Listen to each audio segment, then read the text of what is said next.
Ang pagiging isang albularyo ay hindi rin madali. Hindi lang panggagamot ang pwedeng gawin, gayong may mga pagkakataong napapalaban din sa mga nilalang na alagad ng dilim. Nangyari ang karanasang ito nang binata pa lang ako at kasama ko ang kapatid kong si Ashley. Para lubos po ninyong maintindihan ng lahat, hayaan po ninyo akong isalaysay ito. Pinagpalang araw po sa inyong kabanong at sa kapwa mga kabangers po natin. Ako po si Atong. Kabanong, mga kabangers at mga kayanggaw. Ito ang aking kwento.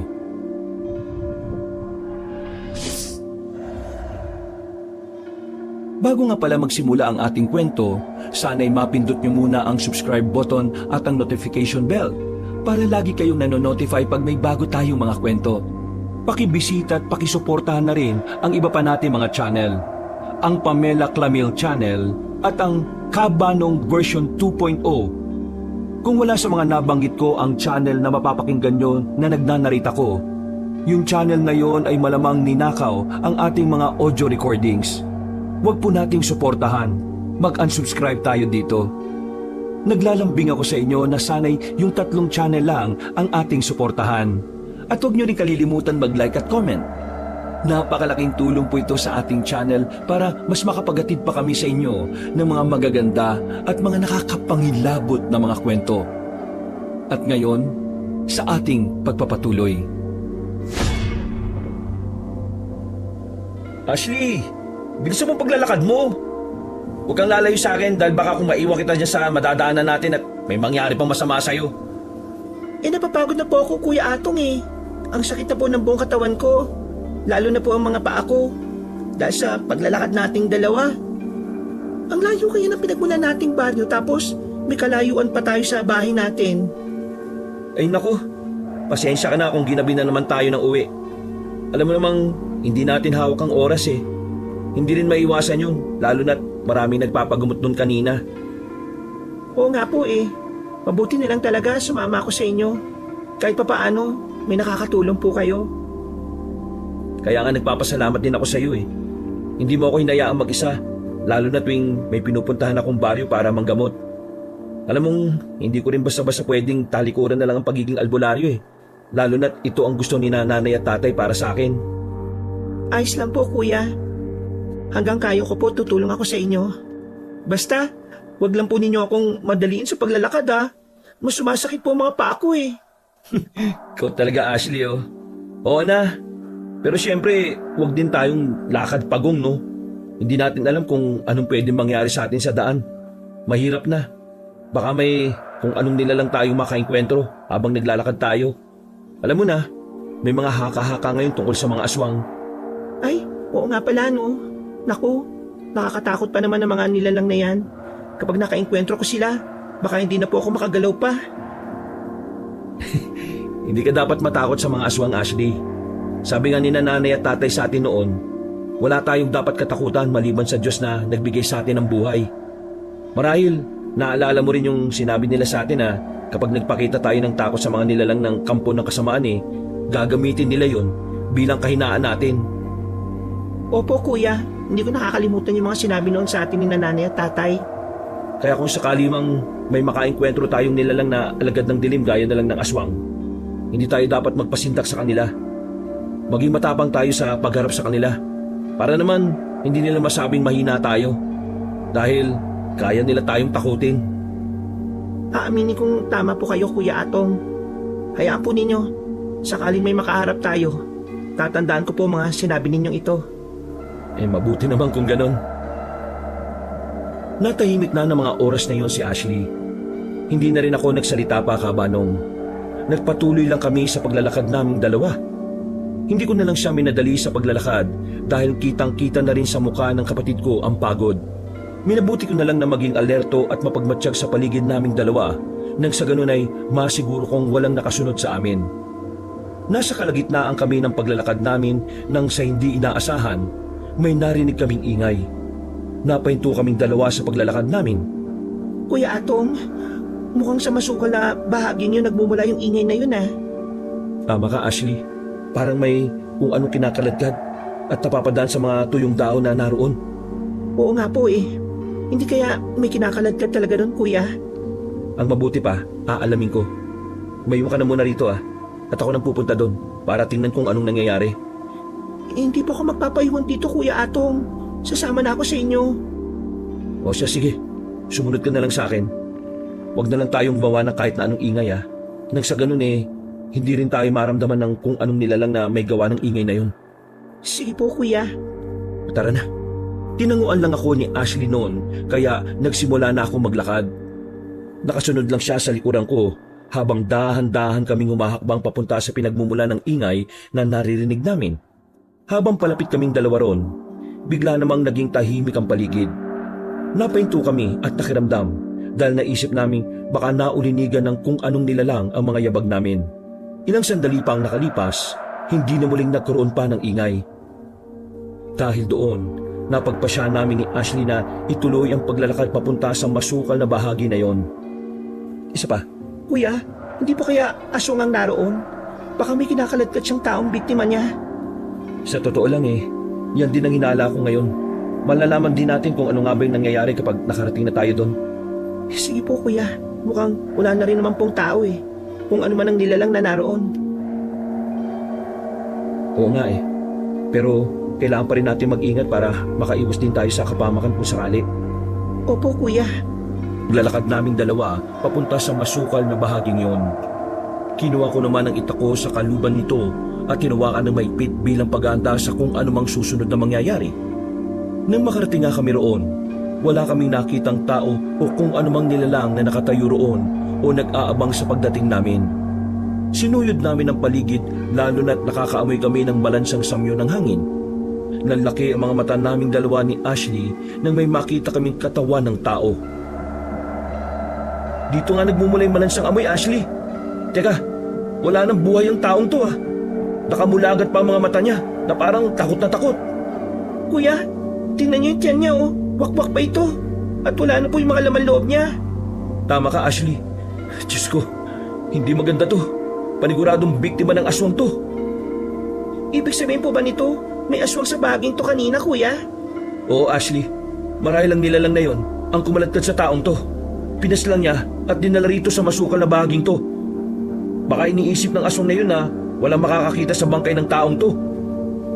Kawawa naman ng taong yan, Kuya. Marahil, hindi rin po niya inaasahan na mabibiktima siya ng aswang na yun.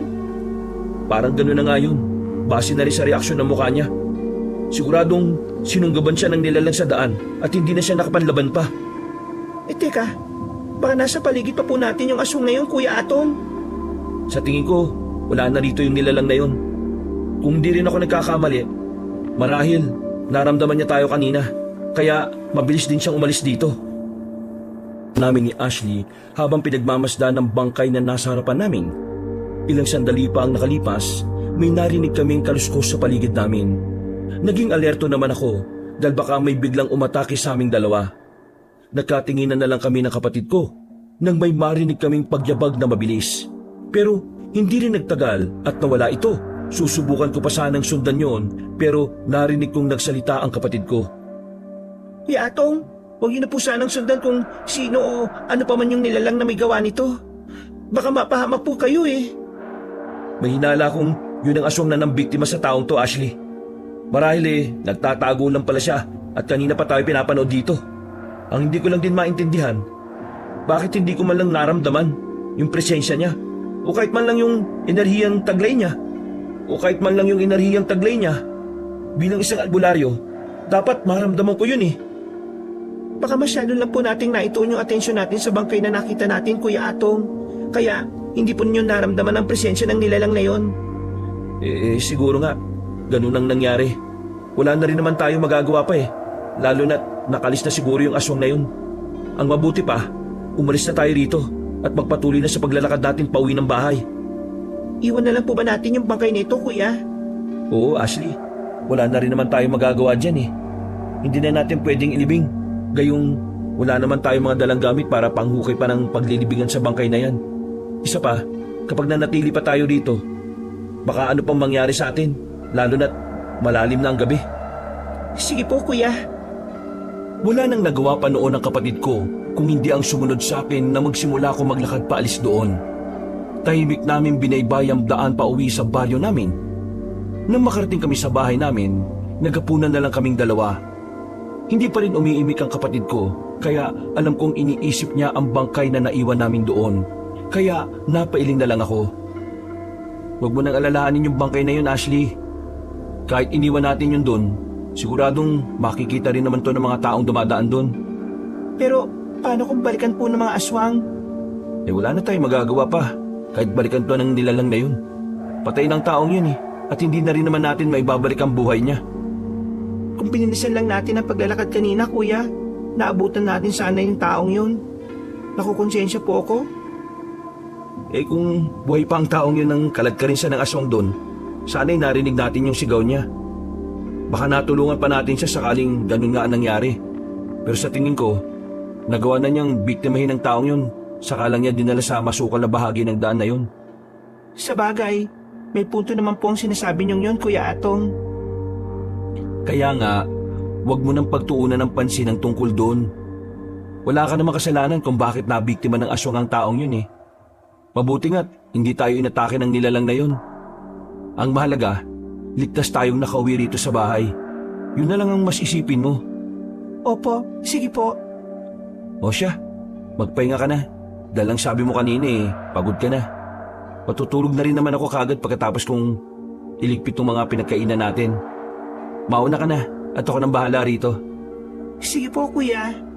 Naglakad na paalis si Ashley patungo sa silid niya. Naiwan naman ako, kaya inaasikaso ko na lang ang mga pinagkainan namin. Pagkatapos, naupo ako sa sala namin. Hindi ko naiwasang isipin ang bangkay na nakita namin ng kapatid ko. Halos nagtagal din ako ng 10 minuto sa pag-iisip ko hanggang sa nakaramdam ako ng antok, kaya nagpasya na lang din akong matulog. Kinaumagahan noon, habang nag-aalmusal, kinausap ko ang kapatid ko. Maganda ka na pagkatapos natin dito dahil may pupuntahan tayong baryo. May 2 tao kasi akong gagamutin dun. Sige po, kuya. Bibilisan ko na lang po ang pagligo at pagbibihis ko. Sige, ikaw ang bahala. Hindi naman tayo magtatagal dun dahil mabilis ang panggagamot lang naman yung gagawin ko ron. Ayos lang naman po kahit matagal tayo ron, kuya. Basta lang po, wag lang po tayong gagabihin sa pag-uwi. Baka po kasi kung ano na naman pong ulit makita natin sa madadaanan natin. Huwag ka mag-alala. Hindi na mauulit pa yung kagabi. Marahil nagkataon lang talaga yun. Hindi po tayo nakakasiguro, kuya. Mas maigi na pong nag-iingat tayo sa ngayon. Lalo na kung may mga aswang nang nagsisimulang manggambala sa mga baryo dito sa atin. Oo na. Kahit papaano tama naman yung sinasabi mo. Pero wala ka naman dapat na ikabahala, Ashley.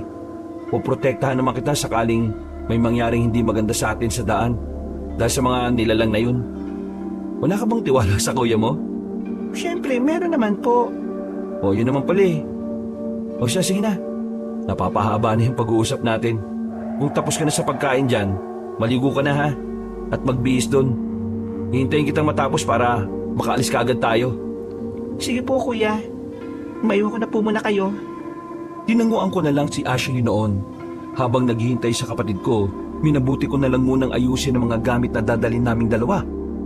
Inihanda ko na rin noon ng 2 itak na dadalhin ko para sakaling gabihin ulit kami ng pag-uwi namin, may magagamit kaming panlaban sa kung anumang nilalang na makakaengkwentro namin. Makalipas naman ng 1 oras, natapos din si Ashley kaya umalis na kami sa bahay. Dahil hindi rin gaanong malayo ang baryong pupuntahan namin, nakarating agad kami roon. Mukhang iisa lang ngayon ang pinag-uusapan ng mga tao sa baryong to. Oo nga, kuya. Halos lahat ng taong nakakasalubong natin nag-uusap tungkol sa aswang. Yan nga rin ang napansin ko. Baka may nangyaring hindi maganda rito. Siguro nga po. Kaya mo, aalamin natin kung anong nangyari dito. Magtatanong ako sa mga gagamutin ko. Sige po, kuya. Kayo pang bahala. Hindi na ako umimik pa noon. Binilisan namin ang paglalakad naming dalawa. May nakasalubong pa kami mga tao at narinig namin mula sa kanila na may nabiktima ang mga aswang sa mga kabaryo nila. Nagulat pa kami dahil nasa 3 bangkay ng tao ang nakitang wakwak ang tiyan at walang laman loob. Hindi ko na muna inisip pa ang tungkol doon. Nang makarating kami sa bahay ni Mang Kanor, agad naming sinimula ng panggagamot sa kanya. Nagkwento pa siya sa amin ni Ashley tungkol sa mga nangyari sa baryo nila. Nang maiwan kami ng kapatid ko sa sala ng bahay nila dahil may kinuha sa silid niya ang lalaki, nag-usap kami ni Ashley. Kuya, tama po pala ang mga narinig natin kanina mula sa mga taong nakasalubong natin. Oo nga, hindi ko inaasahan na may ganung pangyayari pala sa baryong ito. Grabe naman po yung mga aswang na yon. 3 na ang nabiktima nila sa mga taga rito. May dinukot pa silang bata. Tama ka. Halang talaga ang kaluluwa ng mga nilalang na yun. Dapat talaga may pumigil sa kanila eh. Oo nga po kuya. Ay nako, marahil patay na rin yung batang dinukot nila. Posible yun. Walang awa ang mga aswang kung pumaslang eh. Wala ring laban ng batang yun kaya paniguradong wala na rin siya ngayon. Ay nako, siguradong gaya ng mga nabiktima ng mga aswang na yun, makikita na lang din ang katawan ng mga batang yun na wakwak ang tiyan, pero walang laman loob. Dahil nilantakan ng mga nilalang na yun. Nakakatakot po talaga sila kuya. Magsasalita pa sana ako, pero hindi ko na nagawa pa dahil pagdating ni Mang Kanor, ipinagpatuloy namin ang naudlot na gamutan hanggang sa matapos din naman kami. Nagpaalam na kami noon sa lalaki at nagtungo sa susunod na bahay ng taong gagamutin ko sa baryong yun. Sa kasamaang palad, hindi natuloy dahil may mahalagang pinuntahan ng taong yon. Dahil wala na kaming gagawin pa ron, nagpasya na lang kaming umuwi sa bahay namin. Nadaanan ulit namin ang masukal na bahagi kung saan nakita namin ang bangkay ng isang tao ng nakaraang gabi. Napahinto pa kaming 2 roon. Kung dito tayo dumaan, kanina pa sana natin nalaman na wala na sa bahaging ito yung bangkay na nakita natin dito. Marahil, nailibing na yung mga taong nakakita. Baka nga po, tama kayo kuya. Bawat araw na lumilipas, mukhang nadadagdagan ang mga nabibiktima ng aswang na yun. Hindi na maganda to. Dahil magkasunod na baryo na ang kanilang pinupunterya. Yun din po ang kinakabahala ko ngayon kuya Atong. Baka sa susunod po, sa atin na po sila maghanap ng susunod nilang bibiktimahin. Subukan lang nila. Kung sa mga naunang baryong pinunterya nila walang pumigil sa kanila, sisiguraduhin kong kapag napunta sila sa atin, hindi ako magdadalawang isip na pigilan sila. Lalabanan ko sila kung yan ang kinakailangan gawin para matigil ang masamang gawain nila. Susuportahan po kita kuya. Kahit medyo may takot pa ako sa mga nilalang na yon, hindi po ako makakapayag na mag-isa kayo makipaglaban sa kanila. Hindi dapat sila kinatatakutan, Ashley. Takot ang makakapagpabagsak sa iyo kapag yun ang pinairal mo. Kapag pinili mo ng makipaglaban sa mga aswang, huwag kang magpakita ng kahit na anong kahinaan. Sige po kuya Atong, tatandaan ko po ang sinabi ninyo. Nasa ganong sitwasyon kami ni Ashley nang may maramdaman akong presensya sa likuran naming dalawa. Napalingon ako at ganon din ang kapatid ko at nakita namin ang isang lalaki na nakatayo. Nakatingin siya sa amin habang nakangiti. Hindi siya pamilyar sa akin kaya inisip ko na dayo o kaya mula sa ibang baryo. Mukhang nagulat ko kayong dalawa dahil sa biglang pagsulpot ko. Pasensya na kayo at sa hindi ko man kagustuhan narinig ko yung pinag-uusapan ninyo. Wala po yun. Huwag na lang po ninyong isipin kung ano pa ang narinig nyo mula sa amin ng kapatid ko. Gustuin ko mang hindi lang din isipin mukhang imposible, lalo na tungkol sa aswang ang pinag-uusapan ninyo. Bakit naman po ninyo nasabi yan? Alam kasi ninyo, hindi lang dito sa baryong ito nagkaroon ng pambibiktima ang mga nilalang na yon. Maging sa pinakadulong baryo kung saan ako nagmula, marami na rin silang nabiktima ron. Ngayon, masasabi ko talagang nagsimula ng magasik ng kasamaan nila ang mga aswang. Ay, kailangan silang mapigilan bago pa man mas lumala ang kanilang pambibiktima. Tama ka, iho. Gusto ko yung pagiging maangas mo.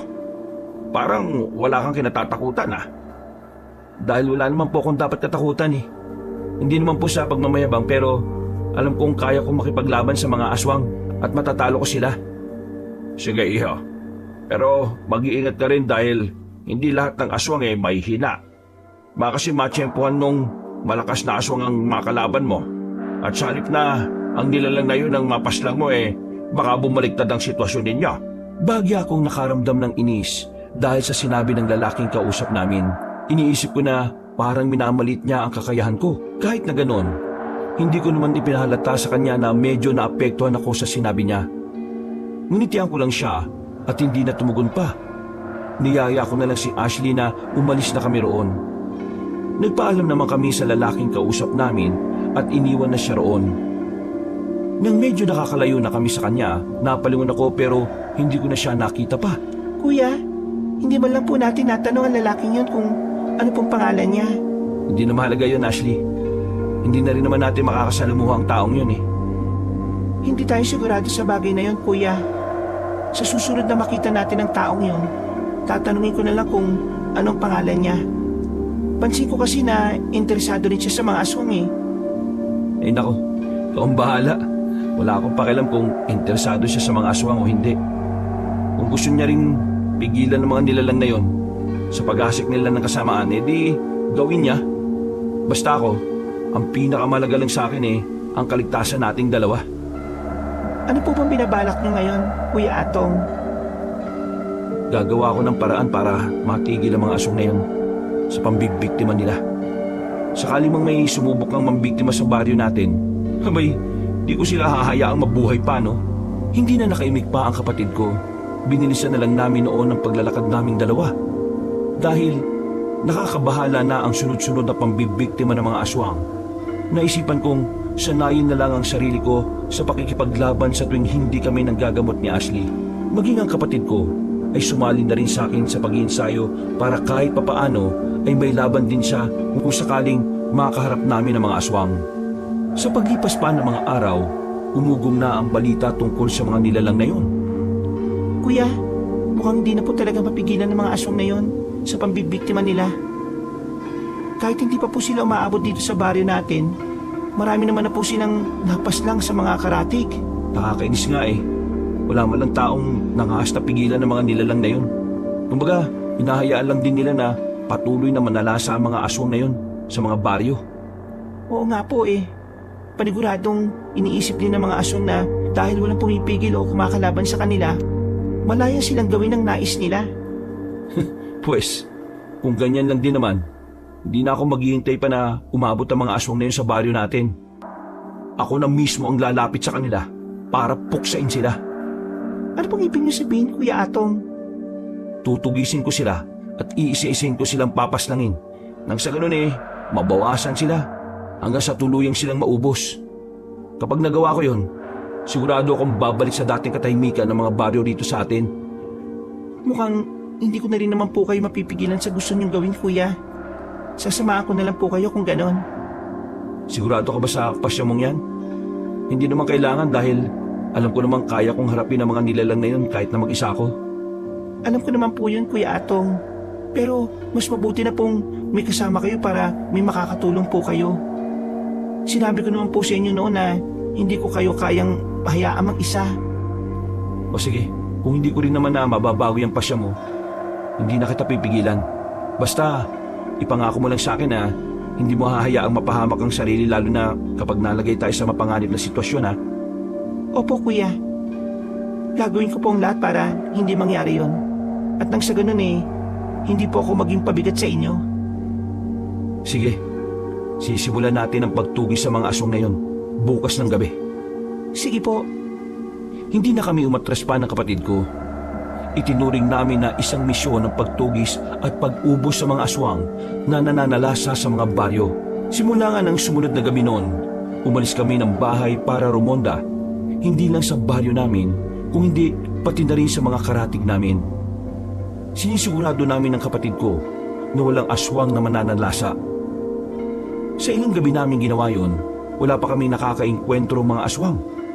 Nagtaka nga kami kung anong nangyari dahil halos ilang araw na rin kaming walang nababalitaang may nabiktima ang mga ito. Hindi kaya natunugan ng mga nilalang na yun na may gustong tumugis sa kanila?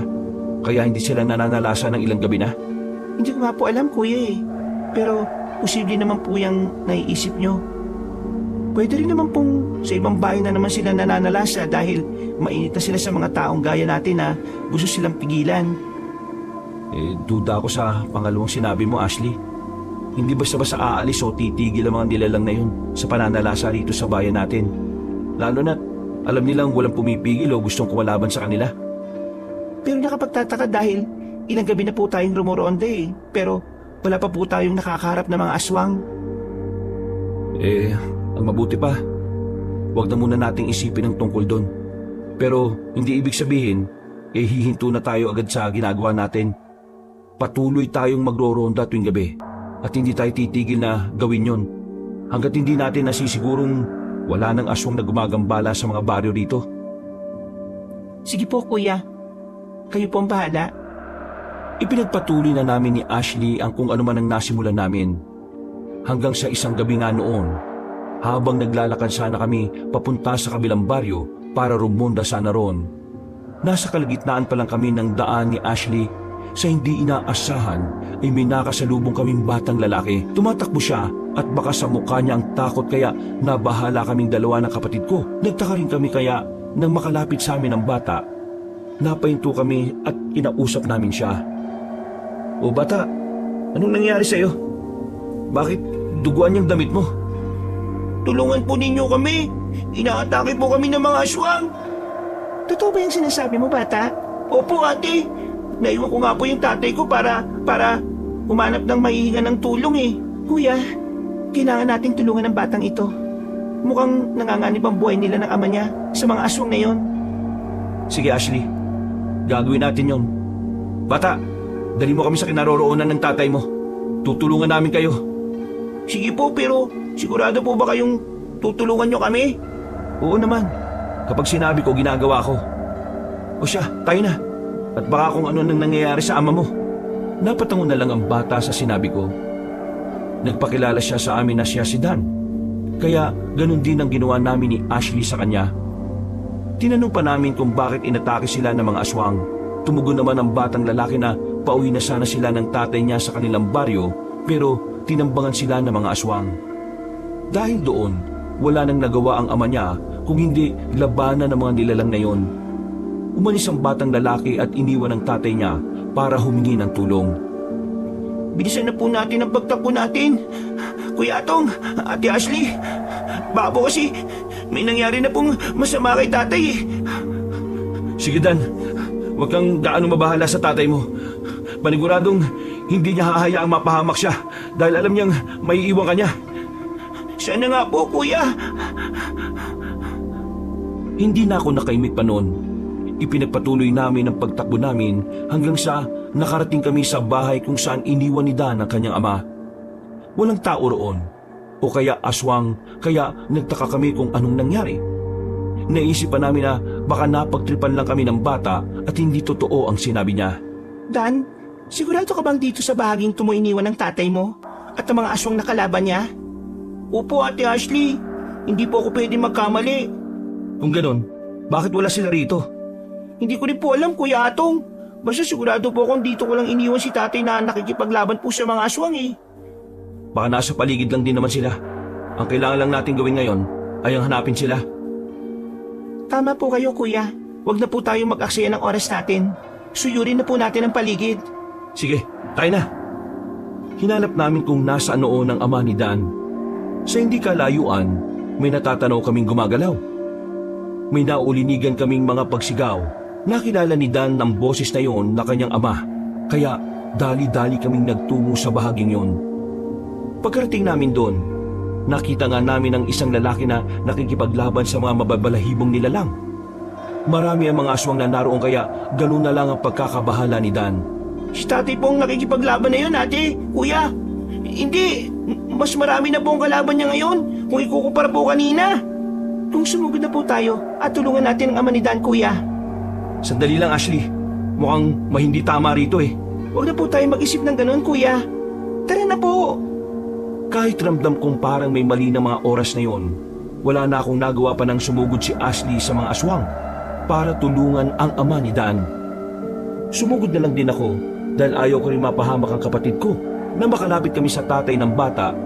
Napag-alaman namin na yun ang lalaki na kausap namin noon ng kapatid ko.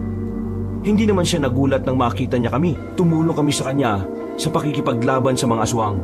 Napansin kong may mga natamo siyang sugat mula sa mga kalaban niya. Kami na po ang bahala sa mga aswang na ito. Puntaan na lang po ninyo yung anak niyo dahil kanina pa siya nag-aalala sa inyo. Sigurado ba kayo? kanina ko pa gustong magpahinga dahil pagod na ako makipaglaban sa mga aswang na yan.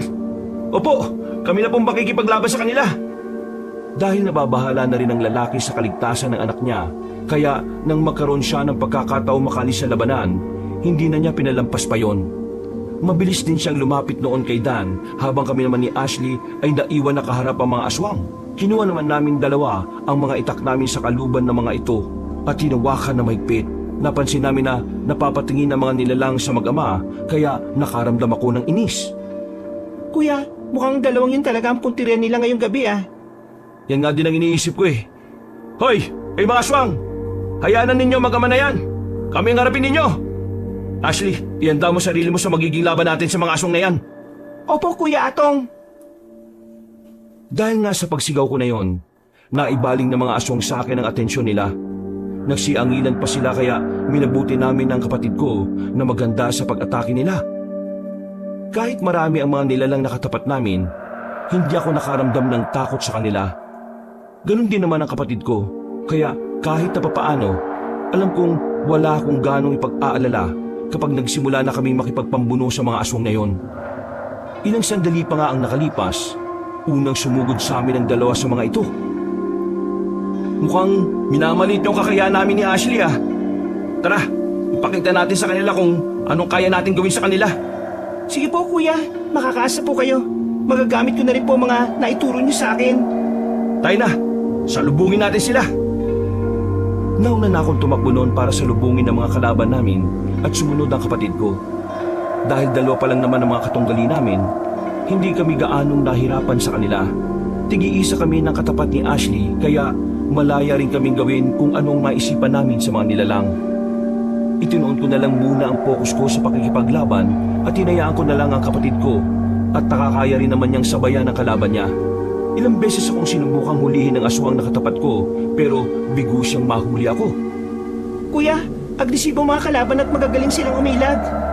Huwag kang panghinaan ng loob. Isipin mong mahihina lang ang mga nilalang na ito kaya makakaya mong pabagsakin yan. Lalo na yung kalaban mo. Sige po, susubukan ko pong bilisan ang pagpaslang sa isang ito. Hindi na ako umimik pa at patuloy na nakipaglaban sa aswang at sunod-sunod na umatake yun sa akin. Nainis naman ako sa nilalang na yon dahil namumuro na siya sa pagsugod sa akin kaya minabuti ko na rin naggantihan siya. Umiwas ako nang subukan niya akong kalmutin.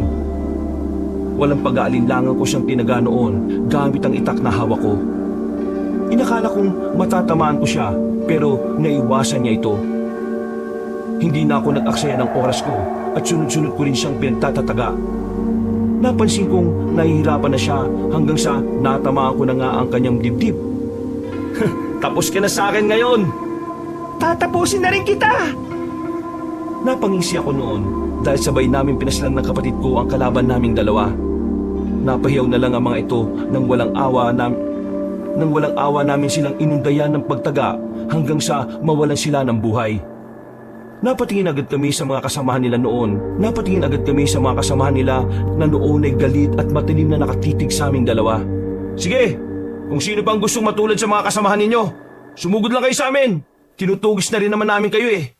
Kaya iisa-isahin namin kayong paslangin hanggang sa tuluyan kayo maubos. Kuya, mukhang mahihirapan tayo sa kanila kapag sabay-sabay silang sumugod sa atin. Huwag kang mabahala, kahit ilan pa silang maging katapat natin, makakaya natin sila, Ashley.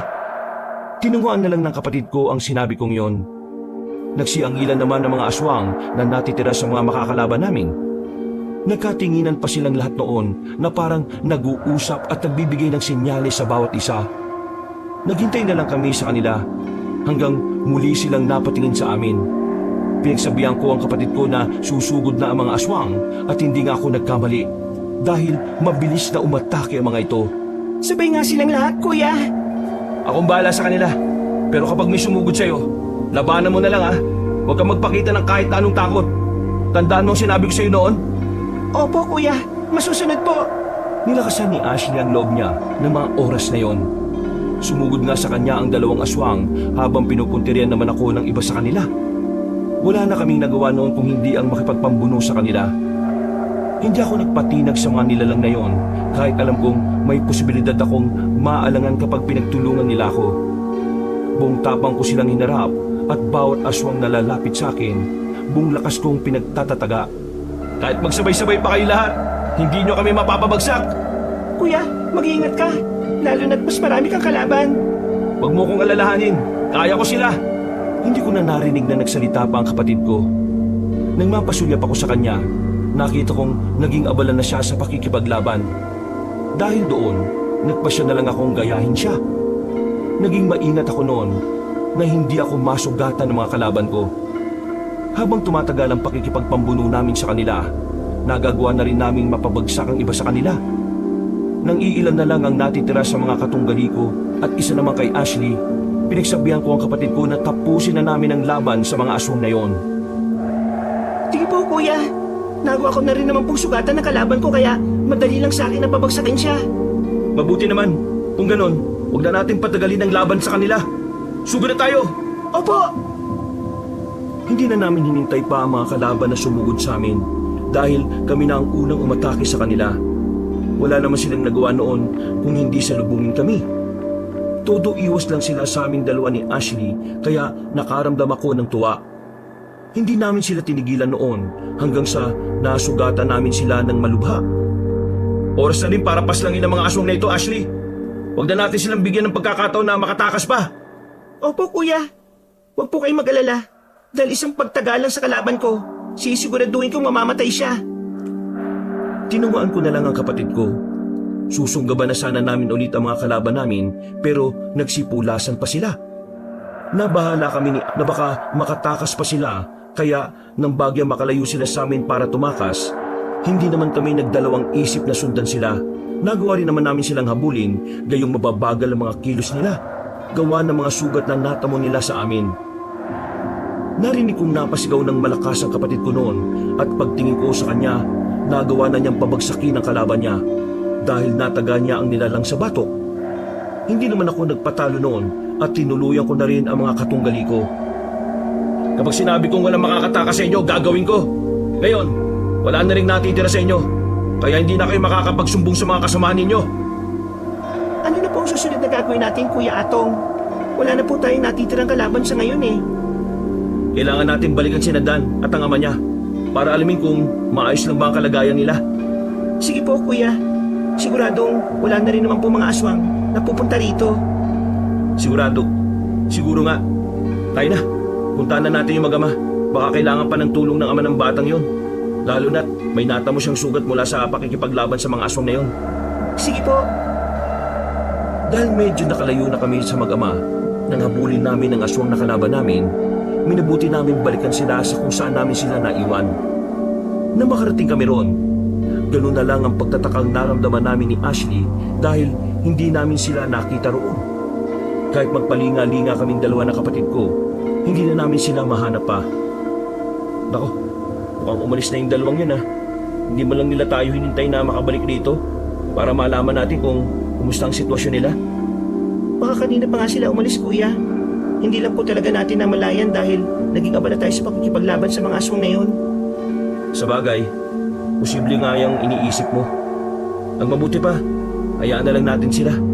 Ang mahalaga nagawa natin silang tulungan sa mga nilalang na yon. Napas lang pa natin ang mga ito, kaya nabawasan na ang mga aswang na posibleng manalasa sa mga baryo. Sigurado po kayong hindi na natin sila hahanapin, Kuya Atong? Baka po, hindi pa sila nakakalayo eh. Sabi nyo, mukhang kailangan ng tulong ng ama ni Dan. Kaya baka ano rin po ang mangyari sa kanya sakaling hayaan po natin silang... Sakaling hahayaan po talaga natin silang dalawa. Gusto mo bang hanapin pa natin sila? Pwede rin naman po, Kuya. Isa pa po, ipagpapatuloy naman po natin ang pagronda kaya habang ginagawa natin yon, subukan natin silang hanapin. Oo nga. Sige, tama naman yung sinabi mo. Naisip ko na sa sitwasyon ng ama ni Dan, baka hindi niya nakayanin pa na makipaglaban sa ibang mga aswang na posible nilang makaengkwentro. Oo nga po, yun po talagang inaalala ko eh. Kapag nangyari po yun, baka tuluyan pa silang mapahamak sa mga aswang at maging sila mabiktima na rin ng mga ito. Kung ganoon, halika na. Simulan na ulit natin ang paglalakad para rumonda habang sinasabay ang paghahanap sa kanila. Hindi na umimik pa si Ashley kaya namagitan sa amin ang katahimikan. naging panay ang paglingon namin noon sa nadadaanan namin dahil umaasa kaming makikita namin si Dan at ang tatay niya. Pero bigo kaming dalawa. Nawalan na rin kami ng pag-asa noon na mahanap pa namin ang mag-ama dahil baka nakalayo na talaga sila. Kaya hindi na namin sila pinagtuunan pa ng pansin. Ipinagpatuloy na lang namin ni Ashley ang balak namin pagruronda sa mga baryo para siguraduhin walang aswang ang nananalasa. Kuya, siya nga po pala. Bakit hindi po kayo kagad sumugod kanina kahit na nakita na po ninyong pinagtutulungan ng mga aswang ang ama ni Dan? Ang totoo kasi niyan, kanina naisip kong parang may mali eh. Ano nga pong ibig niyong sabihin may mali? Eh kasi, natagalan bago tayo nakarating para lumespak sa tatay ng batang yon. Tapos, pagdating natin, wala man lang siyang napaslang ni isang aswang at siya lang ang sugatan. Eh base sa kilos niya sa pakikipaglaban eh, may kakayahan at kaalaman naman siya Kaya, nagtaka lang din ako kung bakit wala siyang napabagsak. Baka magaling po talaga ang mga aswang na yun. Kaya hindi niya napuruhan, Kuya Atong. Eh siguro nga. Hayaan na lang natin yun. Huwag na lang natin isipin yun. Tapos na rin naman ang lahat ng yun eh. Sige po, kayo pong bahala, Kuya. Muli kaming natahimik noon ni Ashley. Medyo malayo na rin kami noon mula sa pinagmulan naming dalawa kung saan naganap ang naging laban namin sa mga aswang. Nasa ganong sitwasyon kami nang sa hindi namin inaasahan, may natanaw kaming dalawang taong nakatayo sa hindi kalayuan. Kinuha kagad namin ni Ashley ang mga itak namin para ihanda ang mga sarili naming dalawa sa posibleng mangyari. Oras na tamang hinala nating aswang ang mga taong yon. Huwag tayong magdadalawang isip na labanan sila, Ashley ah. Sige po, Kuya Atong. Pero mukhang bata naman po yung isa sa mga taong yun eh. Hindi tayo nakakasigurado sa bagay na yan. Mas maigi nang handa tayo sa kung ano man ang susunod na mangyayari sa atin dito. Sa bagay, tama po kayo, Kuya. Magdahan-dahan na lang muna tayo nang sa ganun eh, hindi nila maramdaman agad ang presensya natin. Mukha pa namang abala mga yun sa kung ano ang mga ginagawa nila. Sinang-ayunan ni Ashley ang sinabi ko. Dahil doon, sinubukan naming hindi makagawa ng ingay habang humahakbang kami palapit sa kanilang dalawa. Nang medyo malapit na nga kami sa dalawang tao na yun, napansin namin ni Ashley na pamilyar sila sa amin. Napatigil kami ng kapatid ko sa paglalakad at nakatinginan kaming dalawa. Minatsagan namin ang dalawang tao na yon at pareho kami ng hinala. Ang ipinagtataka lang namin ay kung anong ginagawa nila gayong nakatingala sila sa bilog na buwan ng gabing yon.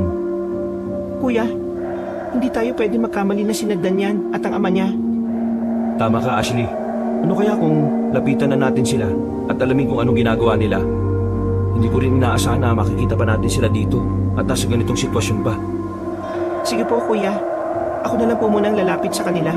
Susubukan ko po munang tawagin ang pangalan ng bata para makumpirma ko po kung sila nga talaga yon. Sige, ikaw ang bahala. Ihanda mo lang ang sarili mo ha. Dahil baka aswang pala yan na ginagaya lang ang katauhan ng mag-ama na yun. Ako rin, magiging alerto lang. Huwag ka mag-alala. Opo, Kuya, sige po. Hahakbang na po ako papalapit sa kanila. Tinanguan ko na lang si Ashley at hinayaan siya sa gagawin niya. Nakahawak pa rin ako sa itak ko noon at nanatiling alerto sa mga susunod na mangyayari. Nang nasa likuran na ng dalawang taong yon ng kapatid ko, sinimulan na nga niya ang pagtawag sa pangalan ng bata. Ilang beses pa niyang inulit yon pero mukhang walang naririnig ang mga taong yon. Nabahala ako para sa kapatid ko, kaya pinagsabihan ko siyang umatras na lang at bumalik siya sa akin. Ginawa naman niya yon pero ilang hakbang pa lang ang nagagawa niya, gumalaw na ang mga taong yon at humarap sa kanya. Sinundan nga tanga niya. Teka, anong ginagawa niyong dalawa rito ng tatay mo, bata? Mukhang wala po sila sa sarili nila ang dalawang yan. Tingnan po ninyo at nakatingin lang po sila sa atin. Pero hindi man lang po sumasagot si Dan. Bilisan mo na, pumunta ka na rito sa tabi ko. Mukhang tama ang sinasabi mo. Baka nilinlang tayo ng mga aswang ha. Ginaya ang katauhan ng mag-ama. Hindi maganda to. Kuya Atong, Ate Ashley, mabuti naman po't nakita po ulit tayo rito. Nagulat kami na magsalita si Dan. Akala kasi namin ay tutunganga lang siya habang tinititigan kaming dalawa ng kapatid ko. Ipinakilala pa ng bata sa amin ng ama niya na noon ay matalimang tingin sa amin. Nagtaka naman kami kung ano ang nangyayari sa kanila. Kinutuban naman ako ng hindi maganda sa kanila at inisip na baka may ibang balak sila sa amin. Ilang sandali pa, pareho kaming kinilabutan ni Ashley nang umisi sila sa amin. Kuya, sabihin nga po ninyo sa akin na hindi ako namamalikmata dahil nakikita ko ngayon na nagbabago po mga mata nilang dalawa eh. Tama ang nakikita mo, Ashley. Sinasabi ko na nga bang tama ang hinala ko eh. Aswang ang mga yan. Ibig sabihin po nito, aswang ang magamang yan? Oo, ganun na nga yun. Nilinlang nila tayo, Ashley. Mukhang may balak silang gawin sa atin kaya kailangan natin maging maingat sa kanila. Sige po kuya, hindi ko po inaasahan na mangyayari ito. Napatras kami noon ng kapatid ko nang mapansin na nga naming unti-unting nagbabago ang anyo ng mag-ama. Makalipas pa ang ilang sandali, tuluyan na nga silang naging aswang. Hindi namin inaasahan ng pangyayaring yun, gayong akala namin ay karaniwang tao lang din sila gaya namin. Wala rin kasi akong naramdamang kakaibang enerhiya sa kanila para malaman kung aswang silang dalawa. Ano bang pakay niyo sa amin? At bakit nyo ginagawa to ha? Tinulungan namin kayo ha. Kaya hindi ko akalain ganito ang kapalit ng tulong namin sa inyo. Hindi na namin kasalanan kung tinulungan nyo kami at nahulog kayo sa patibong namin ng anak ko. Pasalamat na kayo dahil hindi ko kagad itinuloy kanina ang plano kong paslangin dahil nakiusap din si Dan sa akin na sa susunod na lang namin kayo paslangin. Kung alam lang namin ni kuya na mga aswang kayo, hindi namin kayo tinulungan at isinama na lang namin kayo sa mga nilalang na nakalaban namin kanina. Tama ang kapatid ko. Pero wala na kami magagawa pa dahil nangyari na ang bagay na yon. Napahalakak si Mang Fernan noon dahil sa sinabi namin ni Ashley. Napakuyom naman ako ng palad ko sa isiping mali kami ng kapatid ko sa mga taong tinulungan. Pero dahil hindi na rin namin maibabalik pa ang oras, hinayaan na lang namin yon. Sinabi pa nga ng kapatid ko sa kanya nang unang beses namin siyang nakita, mali rin kami nang iniisip sa kanya na kaya siya interesado sa mga aswang dahil may balak siyang labanan ng mga ito. Sumagi sa isipan ng kapatid ko na kaya siya may interes sa mga nilalang na yon dahil kauri pala niya ang mga ito. Tama kayo sa bagay na yon, pero hindi yun ang mahalaga sa ngayon. Dahil muli rin naman tayong nagkita, hindi ko na palalampasin ang pagkakataong ito na mapaslang kayo. Anak, ayos na ba yun sa'yo ha? Opo tay, ngayong alam na rin naman po nila na aswang po tayo. Siguradong lalabanan din po nila tayong dalawa. Tama ka anak, kapag ginayaan kasi natin silang makatakas sa atin, baka sa susunod tayo na ang paslangin nila. Ayoko mangyari yon. Lalo na sa'yo. Isa pa, ito rin ang utos sa atin. At mangyayari talaga yan kapag nagkataon. Nagkamali kayo ng binangga nyo. Hindi ko na binubuhay ang mga taong nagtraidor sa amin. Lalo na kung kayo yun, dahil mga aswang din kayo. Napangisi na lang si Mang Fernan sa amin. Napakuyom ako ng palad ko dahil sa galit. Napatingin ako kay Dan, pero hindi ko nakitaan ng pagsisisi ang mukha niya, kahit pati sa kanya ay nakaramdam din ako ng galit. Inisip ko na kahit isa siyang bata, hindi ako magdadalawang isip na labanan siya, lalo na't isa siyang aswang. Kahit ang mga gaya niya, marahil si nanay na rin pumaslang ng mga inosenteng tao. Tay, wag na po natin silang patakasin pa ha. Patayin na lang po natin sila. Yun naman po ang dahilan bakit tayo humingi ng tulong sa kanila eh. Anong ibig mo sabihin? Hindi na namin kailangan magpaliwanag sa inyo. Narinig naman ninyo ang sinabi ng anak ko, di ba? Isa pa, hindi rin kayo magtatagal sa mundong ito. Papatayin namin kayong dalawa.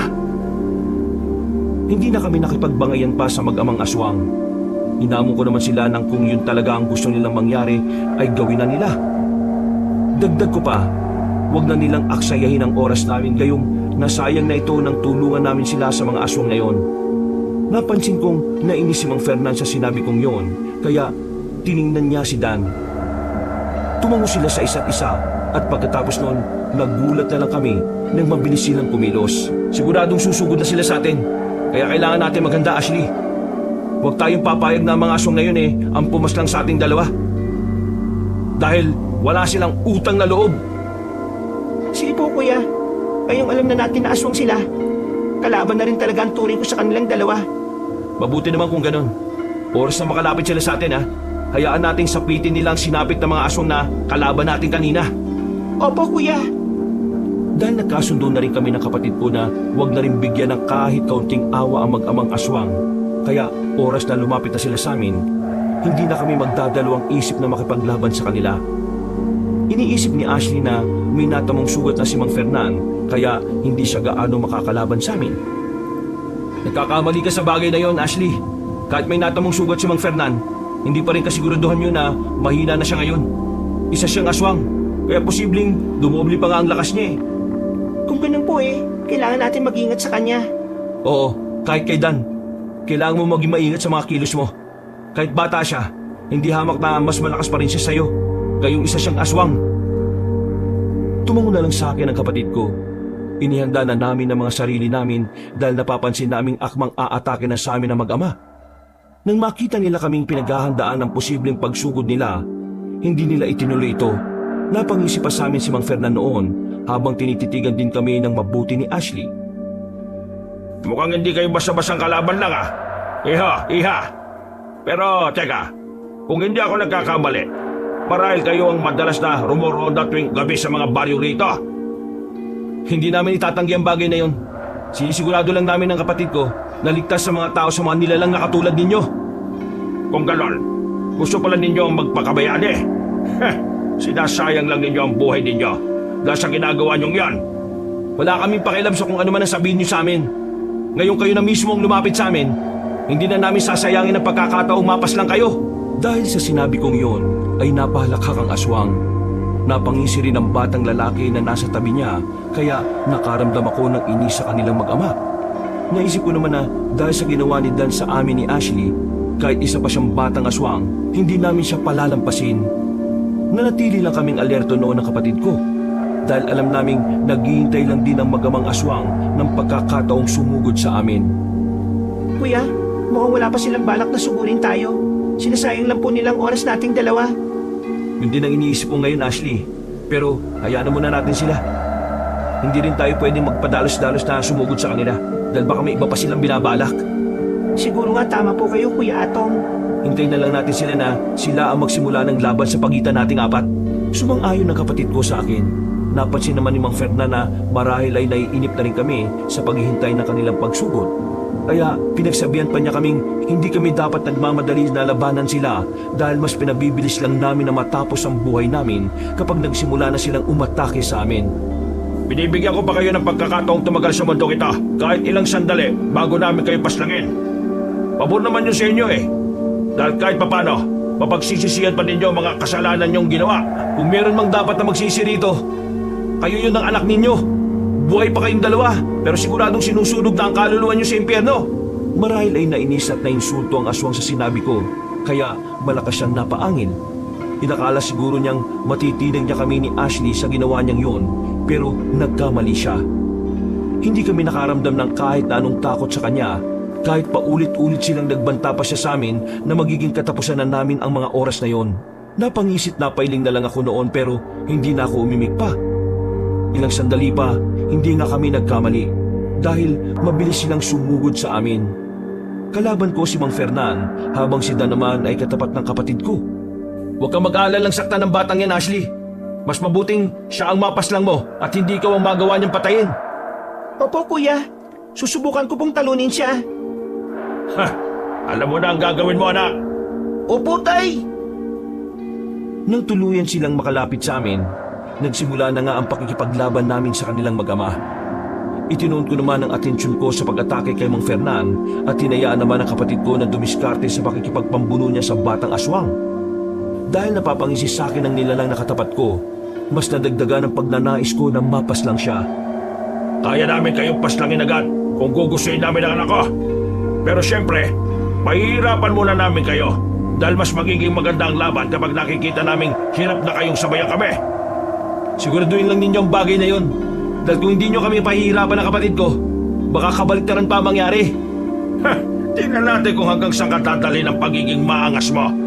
Inisip ko naman noon na papuri ang sinabi ni Mang Fernan na maangas ako. Nagpatuloy ang laban sa pagitan naming apat ng mga oras na yun. Walang gustong magpatalo sa bawat isa sa amin. Habang tumatagal, napapansin ko naman na mas nag-iibayo pa ang lakas ni Mang Fernan. Kahit na ganoon, hindi ako nagpakita ng pagkabahala o kahit kaunting takot sa kanya. Mabilis pa rin akong sinugod noon pero naiwasan ko siya. Dahil maliksi ang kilos niya, hindi ko man naiangat ang kamay kong may hawak ng itak, agad siyang nakaalis sa harapan ko. Mukhang hindi nangyari ang inaasahan niyo, Mang Fernan. Hanggang ngayon hindi pa rin niyo ako nagagawang sugatan eh. Huwag kang pakampante, Binata. Pinapainit ko lang naman ang laban natin. Baka magulat ka na lang mamaya. At hindi ka na makapanlaban kapag sineryoso ko na ito. Yanda na lang po ninyong sarili ninyong mabigo. Kahit na ano pang kasing gawin ninyo, sisiguraduhin namin hindi kami patatalo ng kapatid ko. Napakuyom ako ng palad ko nang tawanan ni Mang Fernan ang sinabi kong yon. Nasa ganong sitwasyon kaming dalawa nang sa hindi inaasahan biglang napasigaw ng malakas si Ashley. Bahagya akong napalayo sa nilalang na kalaban ko at napatingin sa kapatid ko. Ganun na lang ang gulat ko nang makita kong nakahawak na siya sa kanyang tiyan. Nakabaon din doon ang mahabang kuko ng batang aswang. Mukhang matatalo ng anak ko ang kapatid mo, Binata. Tingnan mo, oh, at nagawa na siyang sugatan ni Dan. Hindi maganda to. Hindi ko hahayaan na tuluyan niya ang kapatid ko. Kailangan kong tulungan si Ashley. Kuya! Hindi na nga ako nag-alangan pa noon na tumakbo para puntahan ang kapatid ko. Sinubukan pa akong harangan ni Mang Fernan pero bigo siyang magawa yun. Itinulak naman noon ni Ashley si Dan at dahil medyo napalakas ang puwersa niya, nawala ng balanse ang batang aswang kaya nabuwal siya sa lupa. Agad kong nilapitan ang kapatid ko nang mapansin kong matutumba siya. Mabuti na lang at hindi natuloy kaya inalalayan ko na lang siya. Sakto namang naging abala rin si Mang Fernan sa pag-asikaso noon kay Dan kaya hindi nila naituon ang pansin nila sa amin. Hindi pwede manatili tayo rito sa ganitong sitwasyon mo, Ashley. Kailangan nating umalis muna nang sa ganun hindi ka mapuruhan. Sige kuya, kung ganon tayo na po habang hindi pa nakatingin sa atin ang mga aswang na yon. Hindi ko man gusto ang ideyang umalis doon at iwan ang aswang na kalaban namin. Wala na rin akong nagawa pa. Mas iniisip ko kasi ang sitwasyon ng kapatid ko ng mga oras na yon. Umusal naman ako ng alam kong dasal na tagabulag para hindi kami madaling makita ng mga aswang na yon. Umalis na kami roon at pansamantalang naghanap na mapagpupwestuhan kung saan makakapagpahinga si Ashley. Nang may mahanap kami na medyo malayo na sa mga aswang na yon, hindi na kami nagdalawang isip na doon na muna magtago. Ashley, ayos ka lang ba? Ayos lang po ako kuya. Hindi naman gaanong malalim ang naging sugat ko mula kay Dan. Kaya ko pa naman po sanang lumaban Delikado na para sa iyo makipaglaban sa batang yon. Sinasabi ko naman sa iyo na mag-ingat ka sa kanya Ginawa ko naman po yung kuya. Kaya lang, dahil na rin sa mas maliit siya sa akin, mas maliksi ang pagkilos niya. Hindi ko rin inaasahan na magagawa niya akong sugatan dahil sa nagkamali rin ako ng galaw ko.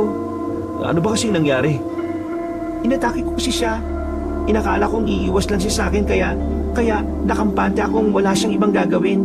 Pero hindi ko inaasahan na bigla na lang niyang maisip na umikot at yun na nga po. Naibaw niya sa tiyan ko ang mahaba niyang mga kuko. Hindi rin basta-basta ang batang lalaki na yun Marahil, naturuan siya mabuti ng ama niya sa pakikipaglaban. Kaya magaling din siya. Teka, patingin nga ako ng sugat mo. Sige po. Ito po Iniangat ko noon ang damit ng kapatid ko. Tama nga siya. Hindi naman ganun kalalim ang natamo niyang sugat. Nagpalinga-linga din ako noon sa paligid namin dahil kahit hindi kami nakikita ng mga aswang ng mga sandaling yon, hindi rin naman magtatagal ang orasyong tagabulag na inusal ko.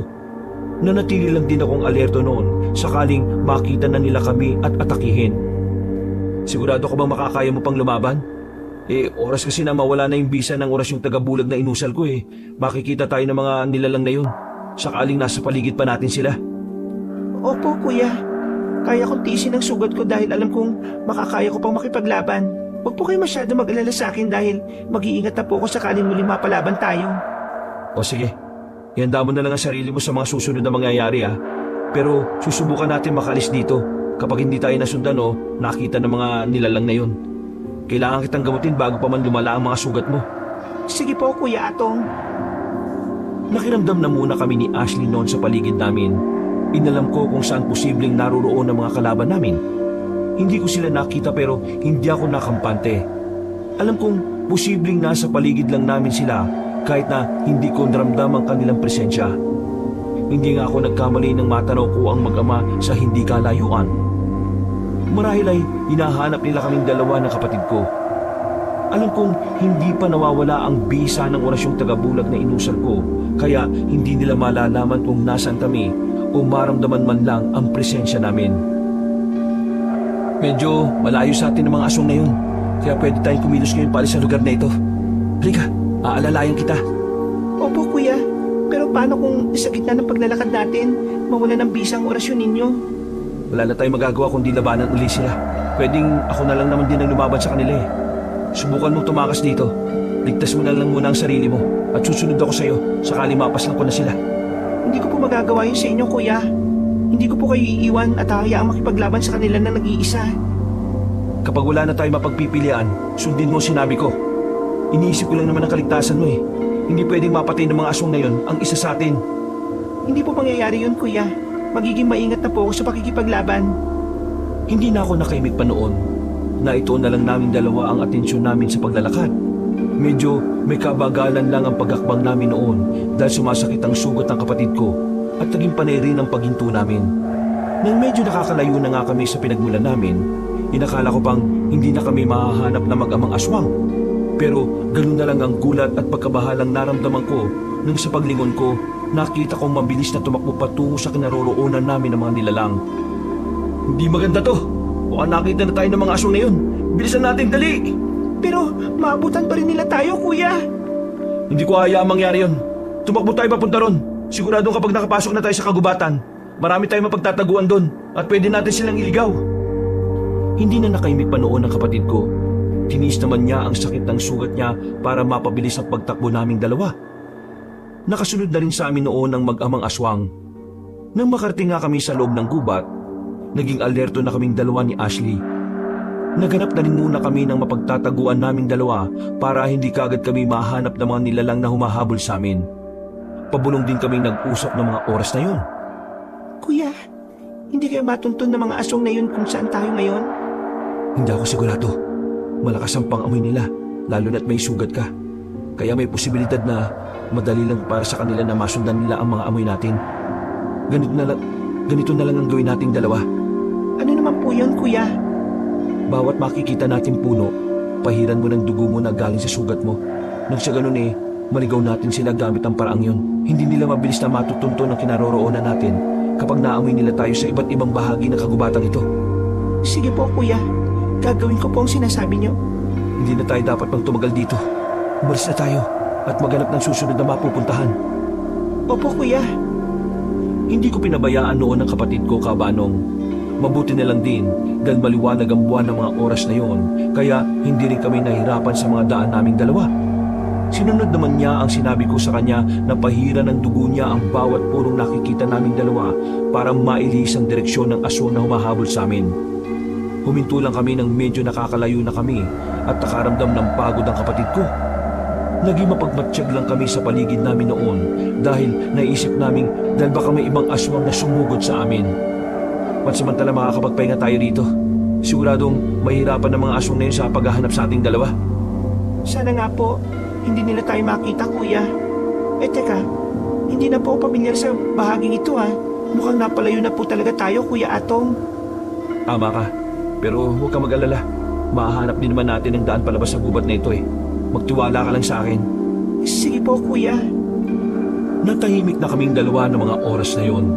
Naisip ko na baka naligaw na kami noon pero hindi ko lang ipinakita sa kapatid ko na bahagyang nababahala na ako. Nasa ganung sitwasyon kami nang biglang nagkaroon ng kaluskos sa paligid namin. Doon naman kaming napahawak ng maigpit noon ni Ashley sa aming mga itak. Napasilip ako para alamin kung ano o sino ang may gawa noon at may natanaw nga akong naglalakad sa hindi kalayuan. Naririnig na rin namin noon ang mga pagyabag mula sa kung sino mang papalapit sa kinaroroonan namin. Oras na makarating dito ang kung sino mang nakita ko. Iiwanan kita, haharapin ko siya at susubukan kong labanan at itaboy. Sige po kuya, kayo pong bahala. Kapag sinabi ko mamaya na umalis ka na, huwag ka magdalawang isip na iwan ako ha. Susunod naman ako sa iyo eh. Pero kuya, Huwag ka nang matigas ang ulo. Sa ngayon, sundin mo na lang muna ako. Para rin naman sa kaligtasan mo itong ginagawa ko eh. Alam kong ayaw akong iwan ng kapatid ko noon kung sakaling magkaroon ulit ng gulo sa mga aswang. Pero dahil sa pagpupumilit at pagpapaliwanag ko sa kanya, kalaunan ay pumayag na rin siya. Inihanda ko noon ang sarili ko dahil ilang di pa lang ang layo ng taong nakita ko. Nang humakbang pa siya ng 3 beses, hindi na ako nag-alangang atakihin siya. Nagulat naman ang taong yon pero mabilis niyang naiwasan ang pagtaga ko sa kanya. Hindi ako makakapayag na magtagumpay kayo sa kung ano man binabalak niyo sa amin ng kapatid ko. Papatayin ko kayo! Sandali lang. Hindi ko alam kung anong sinasabi mo, iho. Wala akong balak na masama sa inyo na kapatid mo. Napatigil ako noon sa pag-atake ko sa taong katapat ko. Bagya pa akong napalayo sa kanya. Hindi ko man nakikita ang mukha niya dahil saktong nakatayo din siya sa madilim na bahagi. Pamilyar naman ako sa boses niya. Dahil hindi pa ako sigurado, hindi na muna ako nagpakampante. Nanatili akong alerto noon sa mga susunod na mangyayari. Kuya, may problema po kayo riyan? Sabihin po ninyo sa akin kung kailangan niyo po ng tulong ko, ha? Ayos lang ako rito, Ashley. Huwag mo kong alalahanin. Manatili ka lang dyan. At ako nang bahala rito. Sige po, pero kapag naalangan kayo sa laban, tutulong po ako sa inyo. Hindi na kailangan. Kaya ko na to. Hindi na nakaimik pa noon si Ashley. Napalingon ako sa kinaroroonan niya. Nakita kong nakasilip siya. Hinayaan ko na lang siya at hinarap na lang ang taong nasa harapan ko. Hindi pa rin siya umaalis sa kinatatayuan niya kaya kahit anong gawin ko, hindi ko makita ang mukha niya. Pasensya ka na, iho, kung nagulat ko kayo na kapatid mo. Dadaan lang naman ako sana rito pero hindi ko inaasahan na bigla kang aatake sa akin. Sino po ba kayo? At bakit kayo napadaan dito? Pamilyar po ang boses niyo eh. Kaya naisip ko pong baka makakilala tayo. O kaya minsan na po nating nakasalamuha ang isa't isa. Lorenzo, yon ang pangalan ko. Ikaw nga rin pamilyar din sa akin ang boses mo. Kung hindi mo mamasamain, pwede ko lang malaman ang pangalan mo. Atong po ang tawag nila sa akin. May kilala akong Lorenzo rin ang pangalan pero imposible na iisang tao lang po kayo. Hindi ka nagkakamali sa iniisip mo. Ako ang taong kakilala mo, Atong. Nagulat ako dahil sa sinabi ni Tandang Lorenzo at sa pagtawag niya sa pangalan ko. Nung umalis siya sa kinatatayuan niya at lumapit sa akin, nanlaki ang mga mata ko nang tumambad sa akin ang taong matagal ko nang hindi nakikita. Napangiti siya sa akin pero nanatili lang akong seryoso habang gulat na nakatingin sa kanya. Hindi kasi ako makapaniwala noon na magtatagpo ulit ang landas naming dalawa. Akala ko po patay na po kayo, Tandang Lorenzo. Hindi ko po inaasahan na makikita pa tayo dito. At nasa ganitong sitwasyon pa kaming dalawa ni Ashley. Ang totoo niyan, nakatakas pa ako ng gabing yon, kaya buhay pa ako ngayon. Matagal akong nagtago pero ngayon, naisipan kong bumalik dito para muling hanapin ka. Malaki na ang ipinagbago mo, Atong. Mukhang hindi na ikaw ang dating binatilyong tinuruan ko sa pakikipaglaban at panggagamot. Nag-iba lang po ng kaunti ang pisikal na anyo ko pero ako pa rin po ito, Tandang Lorenzo. Ha, mabuti naman kung ganon. Sandali lang. Ano nga bang ginagawa niyo rito sa gubat na ito? Gabi na, iho. At parang may hindi magandang nangyayari sa kapatid mo. May kalaban po si kaming aswang kanina, Tandang Lorenzo. Nagawa pong sugatan ng kalaban niya si Ashley kaya minabuti naming takasan na lang muna mga yon. Napadpad nga po kami rito dahil sinubukan namin silang iligaw. Kung ako lang mag-isa, patayan po ako makipaglaban sa kanila. Pero dahil delikado ang lagay ng kapatid ko, umatras na lang kaming dalawa. Nag-iba naman ang reaksyon ng mukha ni Tandang Lorenzo ng mga oras na yon. Nababahala siya sa amin pero pansin kong may kakaiba sa kanya. Hindi na rin siya umimik noon kaya namutawi ang katahimikan sa pagitan naming dalawa. Naging alert na lang ako dahil baka may biglang sumugod sa amin habang nasa ganong sitwasyon kami. Narinig kong napapaungol ang kapatid ko at akmasa nang hahakbang ako para puntahan siya pero biglang nagkaroon ng ingay sa paligid namin. Mga pagyabag ang nauulinigan namin noon kaya naisip ko na yun na ang mga aswang na humahabol sa amin. Kuya, marahil sila na po yan. Yun din ang hinala ko. Ramdam ko ang enerhiya nila Tandang Lorenzo, ang mabuti po magtago tayo. Nang sa ganun hindi nila tayo makita. Ayokong pati kayo mapahamak ng dahil sa amin ni Ashley. Hindi na kailangan. Hayaan mo ko, Atong. Ako ang haharap sa kanila. Kayo na lang ni Ashley ang magtago. Hindi ko sasabihin sa kanila na nakita ko kayo. Sakaling makakaharap ko sila. Manganganib po kayo sa kanila kapag ginawa niyo yun. Huwag mo kong alalahanin. Ako ang bahala. Kilala mo naman ako, Atong, hindi ba? Alam kong kaya rin ni Tandang Lorenzo noon na labanan ng mga aswang na yon. Pero dahil hindi ko rin gusto na madamay sila sa gulo namin ng kapatid ko, ilang beses ko pa rin siyang pinilit na magtago kaming tatlo. Hanggang sa dumating ang magamang aswang. Hindi na rin ako nakaalis pa roon, kaya wala na rin akong nagawa pa kung hindi harapin ang mga nilalang na yon na ng mga oras na yon napapangisi na dahil nahanap nila kami. Napatingin pa sila kay Tandang Lorenzo at nagulat nang makita ang matandang lalaki. Napasulyap ako kay Tandang Lorenzo pero may kung ano siyang sinenya sa mag-amang aswang. Nagtaka ako dahil doon. Kilala po ba ninyo ang mga nilalang na yun, Tandang Lorenzo? Para po kasing magkakilala po kayo eh. Hindi. Ngayon ko lang sila nakita, Atong. Sila ba yung tinutukoy mong mag-amang humahabol sa inyo ni Ashley? Opo, sila nga po yun. Kung ganon, mukhang dalawa lang talaga sila at wala silang ibang mga kasama. Tama po kayo sa bagay na yun. Seryoso lang na nakatingin noon si Tandang Lorenzo sa mag-amang aswang. Nakatuyo naman ang nilalang at sa hindi ko malamang dahilan, kinutuban ako ng hindi maganda nang mapansin kong nakikipagtitigan sila kay Tandang Lorenzo. Iniisip ko na baka punterian nila ang matandang lalaki, kaya nagwika na ako at binantaan sila na kapag idinamay nila si Tandang Lorenzo, hindi ko sila patatakkasin ng buhay. Kayo na kapatid mo ang tamakas mula sa amin. Mabuti ka't nahanap namin kayo ng anak ko. Matapos yung kaming iligaw dahil sa ginawa niyong paraan. Kung hindi lang talaga dahil sa kapatid ko, hindi ko kayo tatakasan eh.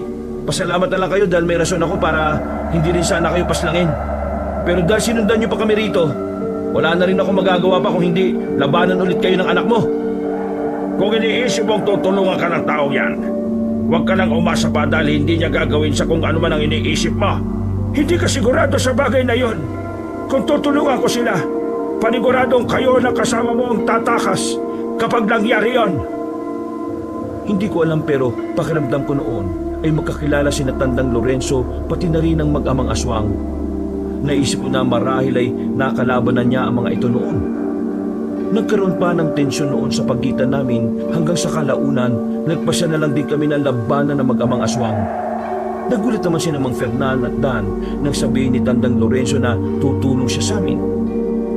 Nakitaan ko rin ang pangamba ang mukha nilang dalawa. Napangisip ako noon. Alam kong dahil sa pagtulong ni Tandang Lorenzo, may posibilidad na matalo namin ang mag-amang aswang. Huwag na po natin silang bigyan ng pagkakataong makatakas, Tandang Lorenzo. Ngayon, mas malakas po ang loob ko na makipaglaban sa kanila dahil kasama ko na po kayo. Yun naman talaga ang mahalaga. Ang pagkakaroon ng lakas ng loob. Noon pa man, madalas ko lang sabihin na sa iyo. Opo.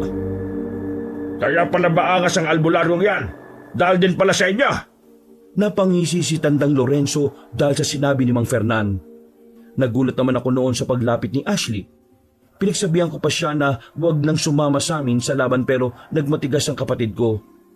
Ayon sa kanya, nais niya makaganti kay Dan dahil hindi siya makapapayag na matatalo lang siya ng isang batang aswang. Dagdag pa ni Ashley, kaya niyang indahin ang sakit ng sugat niya dahil binendahan na niya ito ng kapirasong tela na pinunit mula sa kanyang damit para matigil ang pagdurgo. Dahil nakita kong seryoso at determinado ang kapatid ko, wala na akong nagawa pa. Sige, hahayaan kita. Pero sa pagkakataong to, mag-ingat ka na ha. Opo, kuya. Ikaw na bata ka? Umanda ka sa akin. Ha? Siguraduhin mo lang na makakaganti ka, iha. At hindi ka matutuluyan ng anak ko. Wala rin naman po siyang binatpat sa akin, tay. Kayang-kaya ko po siyang tuluyan. Kung yun po ang gusto ninyo. Napakuyom naman ang palad niya si Ashley dahil sa sinabi ng batang aswang. Nakaramdam naman ako ng konting awa kay Dan dahil sa murang edad niya, mulat na siya sa mga nangyayaring patayan dahil sa pagiging aswang ng lahi nila. Magaling din siyang makipaglaban, kaya hindi may pagkakailang likas sa kanya ang kakayahan ng isang aswang na marahil ay nilinang pa ni Mang Fernan sa pamamagitan ng pagsasanay sa bata. Sa pagkakataong yon, hindi na makapagtimpi pa ang kapatid ko at siya na ang unang sumugod. Wala rin akong nagawa kung hindi sundan siya. Alam kong galit ka, Ashley. Pero huwag mo sanang pairalin ito habang nasa laban. Ikakapahamak mo lang ang bagay na yun. Huwag po kayong mabahala sa akin, kuya. Sa pagkakataong ito, hindi na po ako papayag na masaktan sa laban. Anak, alam mo na ang gagawin mo, ha? Napatungo na lang si Dan sa kanyang ama bilang tugon. Sinalubong din nila kami para labanan. Naging maingat ako noon at ganun din ang kapatid ko. Napatingin pa kami kay Tandang Lorenzo pero hindi siya umalis sa kinatatayuan niya.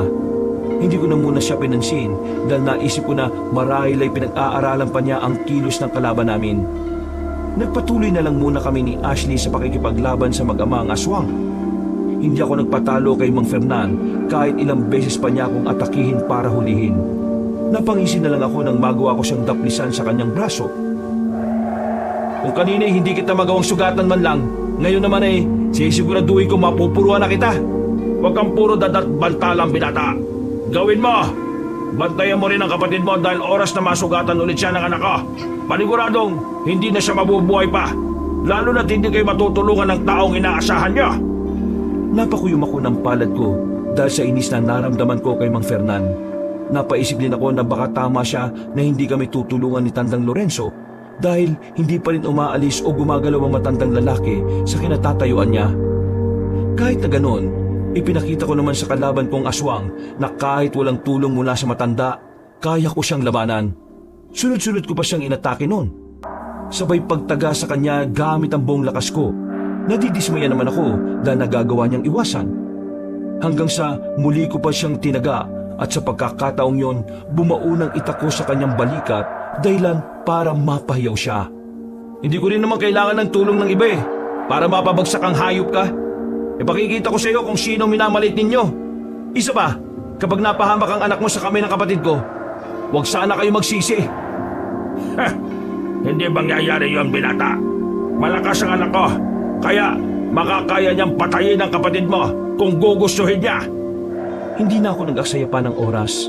Muli akong inatake ni Mang Fernan at ilang beses ko siyang sinubukang tagain. Pero naging maingat siya sa bawat kilos niya. Kaya nahirapan na akong tamaan ulit siya.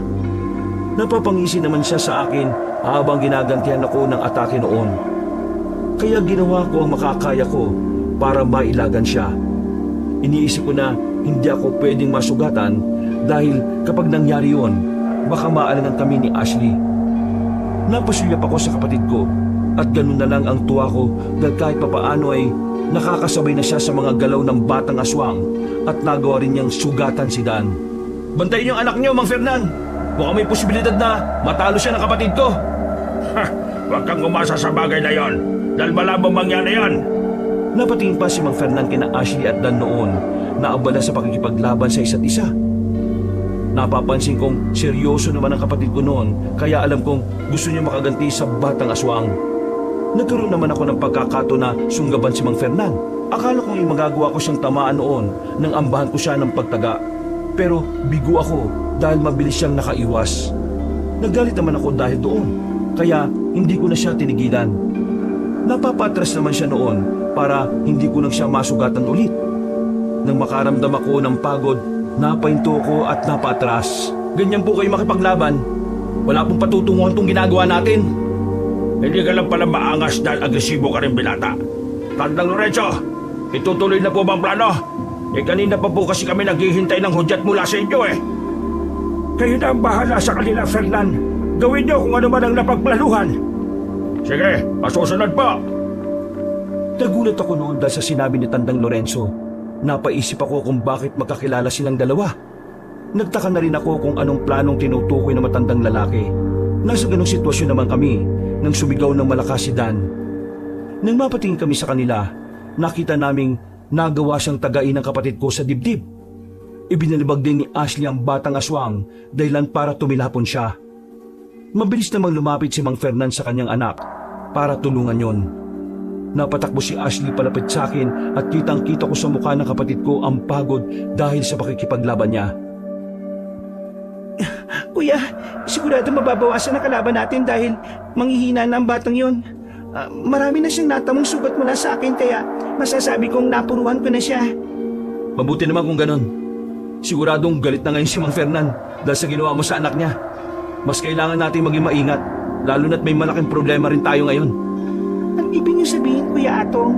Mukhang magkakampi si Mang Fernan at Tandang Lorenzo Kaya siguro hindi tayo tinulungan ng matandang lalaki kahit sinabi nating kailangan natin ng tulong niya. Kasi kasamahan niya yung dalawang yan. Maging si Ashley nagulat sa sinabi kong yun. Napasulyap ako kay Tandang Lorenzo pero walang reaksyon ang mukha niya. Nakatingin din siya noon sa mag-amang aswang at napansin kong parang naiinip na rin siya. Pero pinipigilan lang niya ang sarili niyang makisali sa labanang nagaganap sa pagitan namin ng kanilang... Napatingin kaming dalawa noon kay Mang Fernan nang mapasigaw siya ng malakas at bakas sa boses niya ang labis na galit. Narinig pa namin ang pag-uusap nilang mag-ama. Tay, mukhang hindi na po ako makakatulong pa sa inyo. Hindi ko na po kayang makipaglaban pa. Huwag mo nang isipin pa yun, anak. Ako nang bala sa kanila. Sisiguraduhin kong pagbabayaran nila ang ginawa nila sa'yo. Magpahinga ka na lang muna.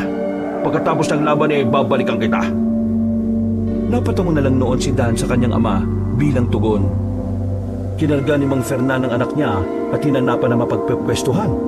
Hinayaan na lang namin siya ni Ashley at naituon na muna namin ang atensyon namin noon kay Tandang Lorenzo. Hindi na ako nakapagpigil pa at kinausap ko na siya. Ano man talagang ginagawa niyo dito, Tandang Lorenzo? Sinabi niyo na tutulungan niyo ako pero mukhang kakampi naman kayo ng mga asong nakalaban namin. Sabihin natin marami nang nagbago simula ng gabing yon, Atong. Ho? Pero hindi ko maintindihan eh. Bakit ginagawa niyo ito? Ano po bang koneksyon niyo sa mga aswang na yan? At anong plano niyo sa amin ng kapatid ko? Hindi ko alam kung kailangan ko pa bang ipaliwanag sa iyo. Gayong hindi na rin naman kayo magtatagal ng kapatid mo. Pero sige, bago kayo mawala sa mundong ito, ipapaalam ko na lang sa inyong dalawa. Hindi pa nakakabalik noon si Mang Fernan dahil marahil inaasikaso pa niya ang anak niya. Nanatili na lang kaming alerto ni Ashley dahil baka bigla siyang sumugod sa amin. Seryoso lang ang mukha ni Tandang Lorenzo habang nakatingin sa amin. Naghihintay lang din kami noon ni Ashley na magsalita para ipaliwanag sa amin ang lahat. Nainip pa ako ng mga sandaling yon dahil ilang minuto nang nakalilipas hindi pa rin siya nagsasalita. Magsalita na po kayo at sabihin niyo sa amin ang lahat ng gusto naming malaman. Kung mapapatay man niyo kami sa gabing ito, mas mabuti nang klaro sa amin ni Ashley ang lahat. Tama po si Kuya Atong. Mas mabuting alam namin ang dahilan kung bakit po niyo kami papaslangin. Ay siya, mukhang naiinip na rin naman kayong dalawa kaya sisimulan ko na ang pagpapaliwanag sa inyo. Una sa lahat, Atong, naalala mo pa naman siguro ang nangyari nung gabing nagkahiwalay tayo, hindi ba? Hindi ko pa makakalimutan yung Tandang Lorenzo. Nang gabing yon, inakala kong namatay na kayo dahil sa biglang pag-atake sa atin ng mga aswang.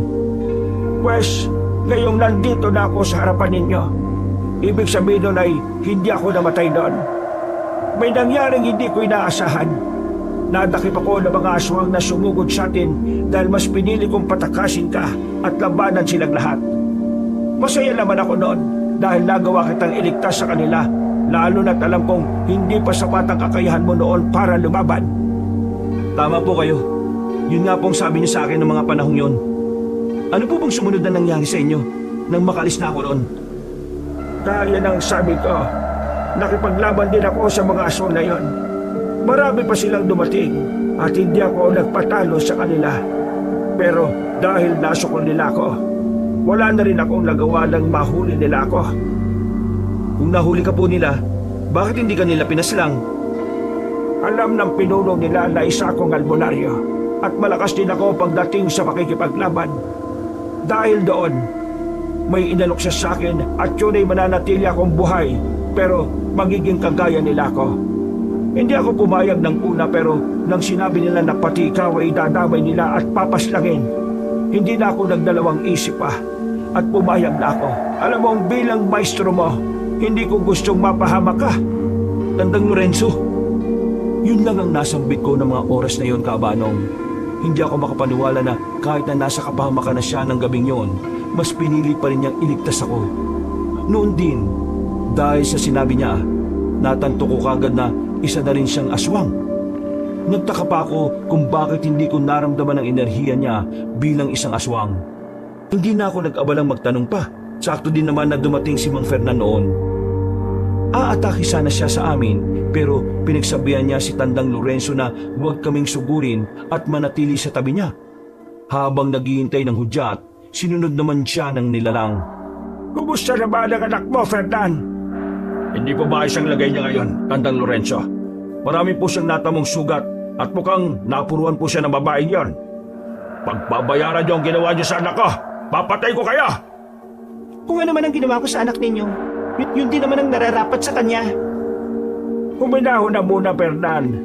Hindi pa ito ang tamang oras para paslangin silang dalawa. Kinakausap ko sila tungkol sa mga bagay na nais nilang malaman bago sila mawala sa mundong ito. Sige po, Tandang Lorenzo. Huminahon nga si Mang Fernan at nanatiling nakatayo sa tabi ni Tandang Lorenzo. Nagpatuloy naman ang matandang lalaki sa pagpapaliwanag niya sa amin. Ayon pa sa kanya, nang maging isa na rin siyang aswang, naging mahirap para sa kanya ang buhay. Kung tama siya sa pasya, pero habang tumatagal siya sa pagiging ganoong nilalang, mas nagustuhan na rin niya, gayong nagkaroon din siya ng kakaibang kakayahan. Bukod sa kaalaman niya bilang isang albularyo, mas nagagamit na nga niya ngayon ang kapangyarihan niya bilang isang aswang. Kung ganon, hindi lang kayong dalawang posibleng makalaban namin sa gabing ito, Tandang Lorenzo. Marahil may mga kasama pa kayong papunta rito, no? Para kalabanin kami. Hindi po ba? Mali ka sa iniisip mong yan, iho. Sa katunayan, napaslang na ninyo kanina na kapatid mo ang iba pang mga kasamahan namin. Tama, may mga nakalaban nga kami kanina. Ano ba talagang dahilan bakit yung ginagawa to? Kung nagagalit kayo dahil napapaslang namin ang mga kasamahan ninyo, ginagawa lang naman namin protektahan ng mga inosenteng tao. Hindi yun ang dahilan bakit nangyayari ang lahat ng ito. May malalim na rason at alam kong magugulat at magagalit kayo sa akin. Nagtaka ko dahil sa sinabi ni Tandang Lorenzo. Nagwika naman siya na nagawa niyang paslangin ang mga aswang na naging dahilan bakit naging halimaw rin siya. Umamin din siya na siya ang pinuno ng mga aswang na nambibiktima sa mga baryo. Pero hindi niya pa sinasabi ang dahilan kung bakit kinakalaban nila kami at gustong paslangin. Napaisip pa ako na baka gusto niya akong gantihan ng matandang lalaki. Gayong dahil sa paglilitas niya sa akin ay naging iba ang katauhan niya. Inaamin kong nagalit din ako sa sarili ko dahil iniligtas kita noon sa mga aswang. Kaya ako naging ganito ngayon. Ginagawa ko ito para hindi paghigantihan ka. Kung hindi, sigiling ka sa mga tulong na ginawa ko sa iyo. Ano bang ibig niyo sabihin, Tandang Lorenzo? Sapat na ang naging sakripisyo ko doon sa inyo para mabuhay ka ng matagal. Maging isang magaling at malakas na albularyo dahil na rin sa pagtuturo ko sa inyo noon. Sa ngayon, naisip kong pagbayarin ka sa mga bagay na iyon, Atong. Hindi ako makapaniwala sa mga sinabi ni Tandang Lorenzo ng mga oras na yon. Sinabi ko naman sa kanya na hindi ko hinihinging isakripisyo niya ang sarili niya para sa akin, gayong ginusto ko rin namang lumaban ng gabing yun. Ipinagpasalamat ko pa ang pagtuturo niya sa akin sa panggagamot at pakikipaglaban. Pero hindi niya dapat ako singilin, gayong siya rin naman ang may gustong ituro sa akin ang kaalaman niya. Nangako rin naman siya sa ama namin noon ni Ashley nang nabubuhay pa si tatay na tutulungan akong maging isang albularyo. Wala pong utang sa inyo si Kuya Atong na dapat bayaran. Kayo po mismo ang nagpasya na gawin ang lahat ng yon, Tandang Lorenzo. Hindi na mahalaga ang bagay na yon. Gusto kong sigilin siya ngayon sa lahat ng naging tulong ko sa kanya. Simple lang naman ang hihingin ko sa inyo, Atong. Ano naman po yun, Tandang Lorenzo? Sa iyo ko na ipasa ang halos lahat ng nalalaman ko. Kaya nababagay ka sa ritual na gagawin ko para mas palakasin ang sarili ko, Atong. Ang dugo, puso at atay ng isang gaya mo ang kailangan ko para ialay sa pinakamataas na ritual na gagawin ko para magkaroon ng kapangyarihang higit pa sa inaasahan ko. Alam kong naging ganit na noon sa kapangyarihan na itim si Tandang Lorenzo base sa mga sinabi niya. Napakuyog na lang ako ng palad ko dahil malaki ang pinagbago ng dating maestro na nakilala ko bilang isang mabuting tao. Hindi na rin ako nakatiis pa noon at sinabi ko na rin sa kanya ang nangyari sa akin ng gabing yon. Kung inaakala niyong naging madali sa akin ang lahat ng gabing yon, pues nagkakamali po kayo. Nahuli ako ng aswang na humabol sa akin at balak na gamitin laban sa inyo. Pero hindi ako pumayag dahil ayoko mapahamak din kayo. Ginamit ko lang ang pinakamataas na aral na itinuro niyo sa akin para makatakas sa kanila. Kaya nababagay ka para sa magiging ritual ko. Dahil ang nakakagawa lang ng ganong bagay ay ang albularyong may malakas at malalim na kaalaman sa aral sa kanan. Paniguradong kapag tumagal pa, may posibilidad na maging isa kang dibino sa hinaharap. Baka sa mukha ni Tandang Lorenzo ang saya matapos niyang sabihin yon, dahil hindi ko inaasahan na ang lahat pa ng pagtulong niya sa akin na ayon sa kanya noon ay kusa. Buhay ko pala ang kapalit ng mga sandaling yon. Napatingin ako kay Mang Fernan at napapangisi ang aswang. Kaya pala humingi ng tulong sa amin ng anak ninyo, Mang Fernan, para mapalapit kami sa inyo. Kaya wala rin kayo napapaslang ng mga aswang kanina eh, dahil kasamaan pala ninyo sila. Tama ka. Hindi naman kasi totoong labanang yun eh.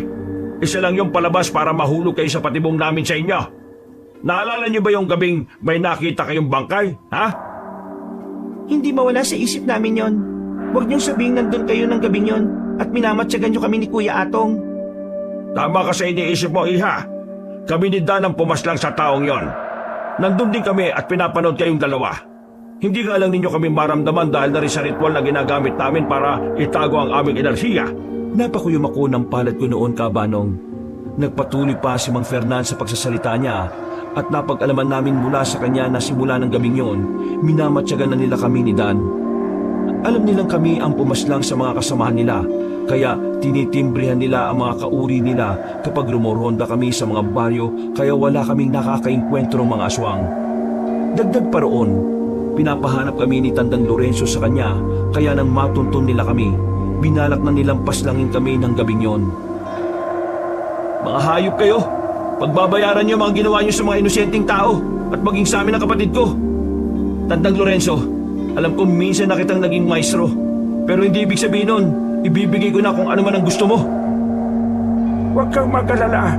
Buo na rin naman ang pasya kong labanan at paslangin ka, Atong. Ikaw ang susi para magkaroon ako ng mas malakas na kapangyarihan. Magkamatayan man, sisiguraduhin kong hindi po kayo magtatagumpay. Isinumpa ko yon, kaya napatawa na lang ng malakas sa matandang lalaki. Noon din, sinabi niya sa akin na pahihirapan din kami ni Mang Fernan sa labanan dahil gaya ko, siya rin ang nagturo sa mag-ama kung paano ang makipaglaban. Dagdag pa roon, may alam din sa mga orasyon ng mag-ama. Nalaman namin na dati rin sila mga karaniwang tao na pinili maging aswang para sa kakaibang kapangyarihan. Kuya, kung totoo pong sinasabi nila, kailangan po natin maging maingat sa pakikipaglaban sa kanila. Tama ka, Ashley. Pero huwag mong pipilitin ang gusto ang sarili mo, ah. Kapag hindi mo na kaya, ako nang bahalang tumapos sa kanila. Ngayong nasabi ko na sa inyo ang lahat, sa pagkakataong ito'y pwede na nating ituloy ang naudlot na labanan. Binigyan ko na kayo ng mahabang oras, kaya panahon na para tapusin ang laban na ito. Ako na muna ang bahala sa kanila, Tandang Lorenzo. Panoorin na lang po ninyo kung paano ko sila papaslangin. Sige, Fernan. Ikaw na muna ang bahala sa kanila. Tumango lang si Mang Fernan bilang tugon kay Tandang Lorenzo. Nanatili naman sa kinatatayuan niya ang matanda habang ang lalaki naman ay naghahanda ng umatake sa amin. Dahil doon, inihanda na lang din namin ni Ashley ang mga sarili namin. Napahawak na ako ng maigpit sa ita ko. Ilang sandali pang nakalipas, hindi na nagsayang pa ng oras at mabilis na kaming sinugod ng kapatid ko. Binigyan na ako ng isa pang pagkakataon para makaharap kayong dalawa at mapaslang. Hindi ko na yung palalampasin pa. Kung nagawa naming tumakas sa inyo kanina, pwes, sa pagkakataong ito, hindi na namin gagawin yon. Haharapin namin kayong dalawa ni Tandang Lorenzo hanggang kamatayan. Kung ganon, huwag na natin patagalin ang laban. Uunahin kitang babae ka bilang pagiganti sa anak ko. Hindi na kami umatras pa noon ni Ashley nang sunod-sunod kaming atakihin ni Mang Fernan. Hindi muna kami gumanti sa halipay todo pag-iwas lang kami sa kanya. Hindi rin kami nagpadalos-dalos noon ni Ashley sa naging pagkilos naming dalawa. Nainis naman si Mang Fernan dahil sa ginagawa namin ng kapatid ko kaya naririnig naming napapamura siya. Napatras din siya at galit na nagwika. Kung ganyan lang din naman ang pamamaraan nyo sa pakikipaglaban naman walang mangyayari sa atin dito.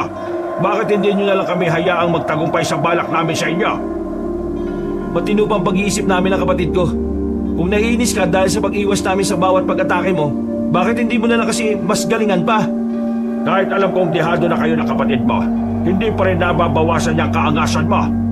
Oras na mapaslang ko ang kapatid mo, baka sakaling mawala yan. Napangisi na lang ako noon dahil hindi na may tatago pa ni Mang Fernan ang inis niya. Pinagsabihan pa niya kami ni Ashley dahil hinahamon naman siyang mas galingan niya. Pagbibigyan niya kaming dalawa. Muli niya kaming sinugod noon. Sumenyas naman ako sa kapatid ko at sa halip na umatras kaming dalawa ni Ashley, nagpasya na kaming harapin ang labanan yon. Napangisi pa siya at nagwika na mas mapapadali para sa kanya na paslangin kami ng kapatid ko. Hinayaan lang namin siya at mas piniling ituon ang atensyon namin sa laban at kung paano namin siya matatalo. Ashley, tayo na! Sa pagkakataong to, hindi na tayo aatras o iiwas pa. Ipakita natin sa aswang na yan kung anong kaya natin gawin.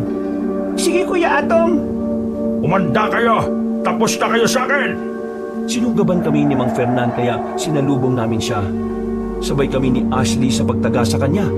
Dahil magkabila ang direksyon kami, hindi na nakaiwas pa sa amin ang lalaking aswang. Parehong bumaon sa tagiliran niya ang mga itak na hawak namin.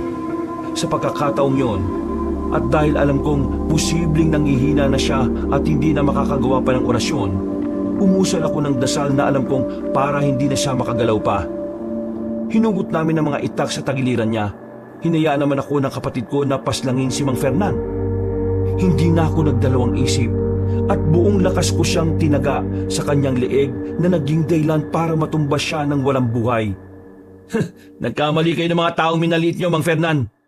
Ngayon, Tandang Lorenzo, kung gusto pa ninyo kaming labanan, huwag na po nating aksayin ng oras. Tapusin na po kagad natin to. Tama nga si Fernan. Kahit na anong sitwasyon, hindi nawawala ang pagiging maangas mo, Atong. Sige, hindi ko rin naman gustong humaba pa ang laban sa pagitan natin kaya pagbibigyan kita.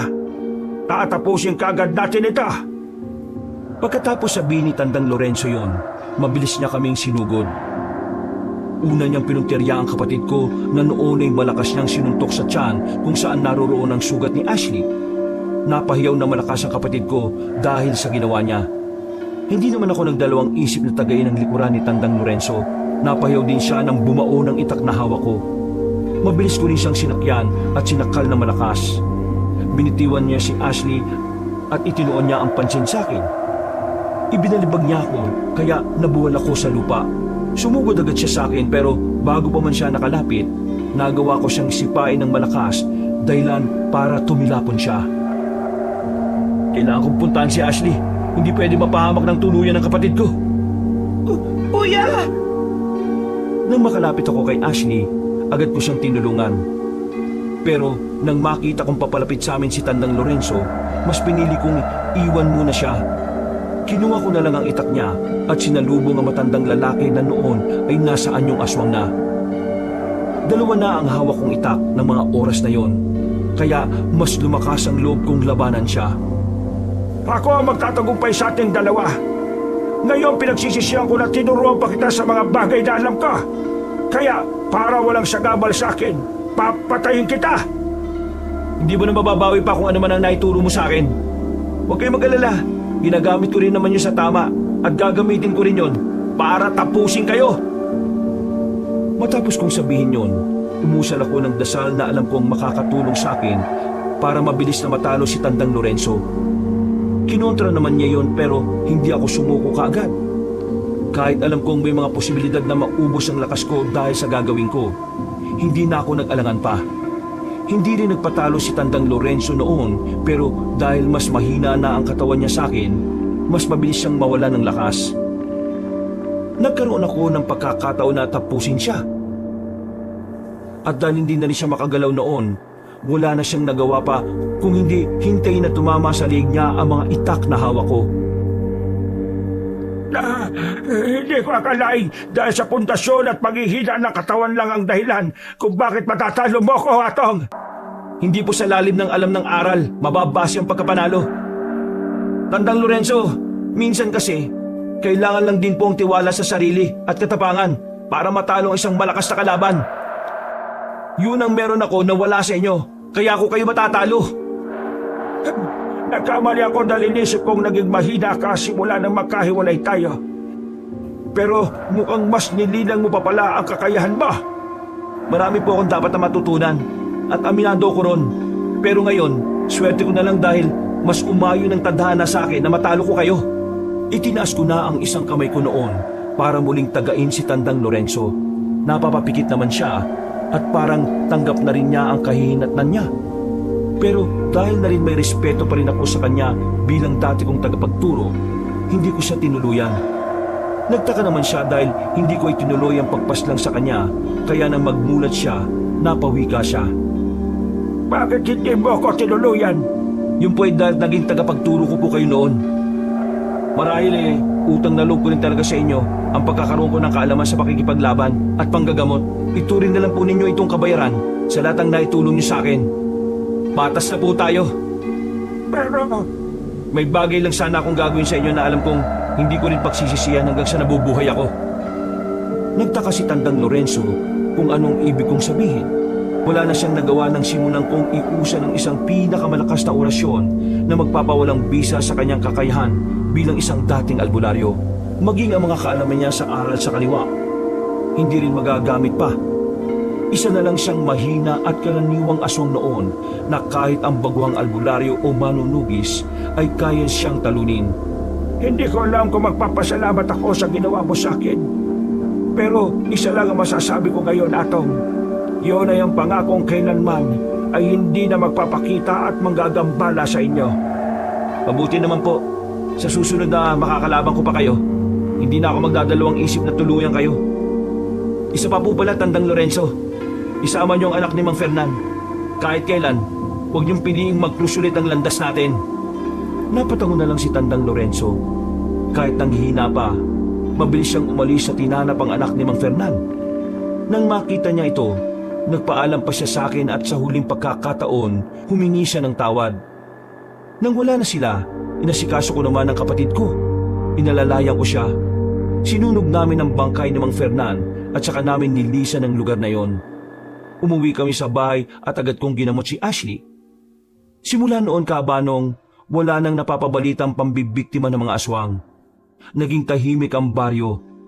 Nagpatuloy ang buhay namin ni Ashley. Sa kasalukuyan, may pamilya na ang kapatid ko at masaya na siya. Mas pinili ko namang magpatuloy sa pagiging albularyo. Madalas pa naming napagkukwentuhan ng tungkol dito, lalo na at natalo ang mga aswang na yon ng isang maangas na albularyo. Wakas,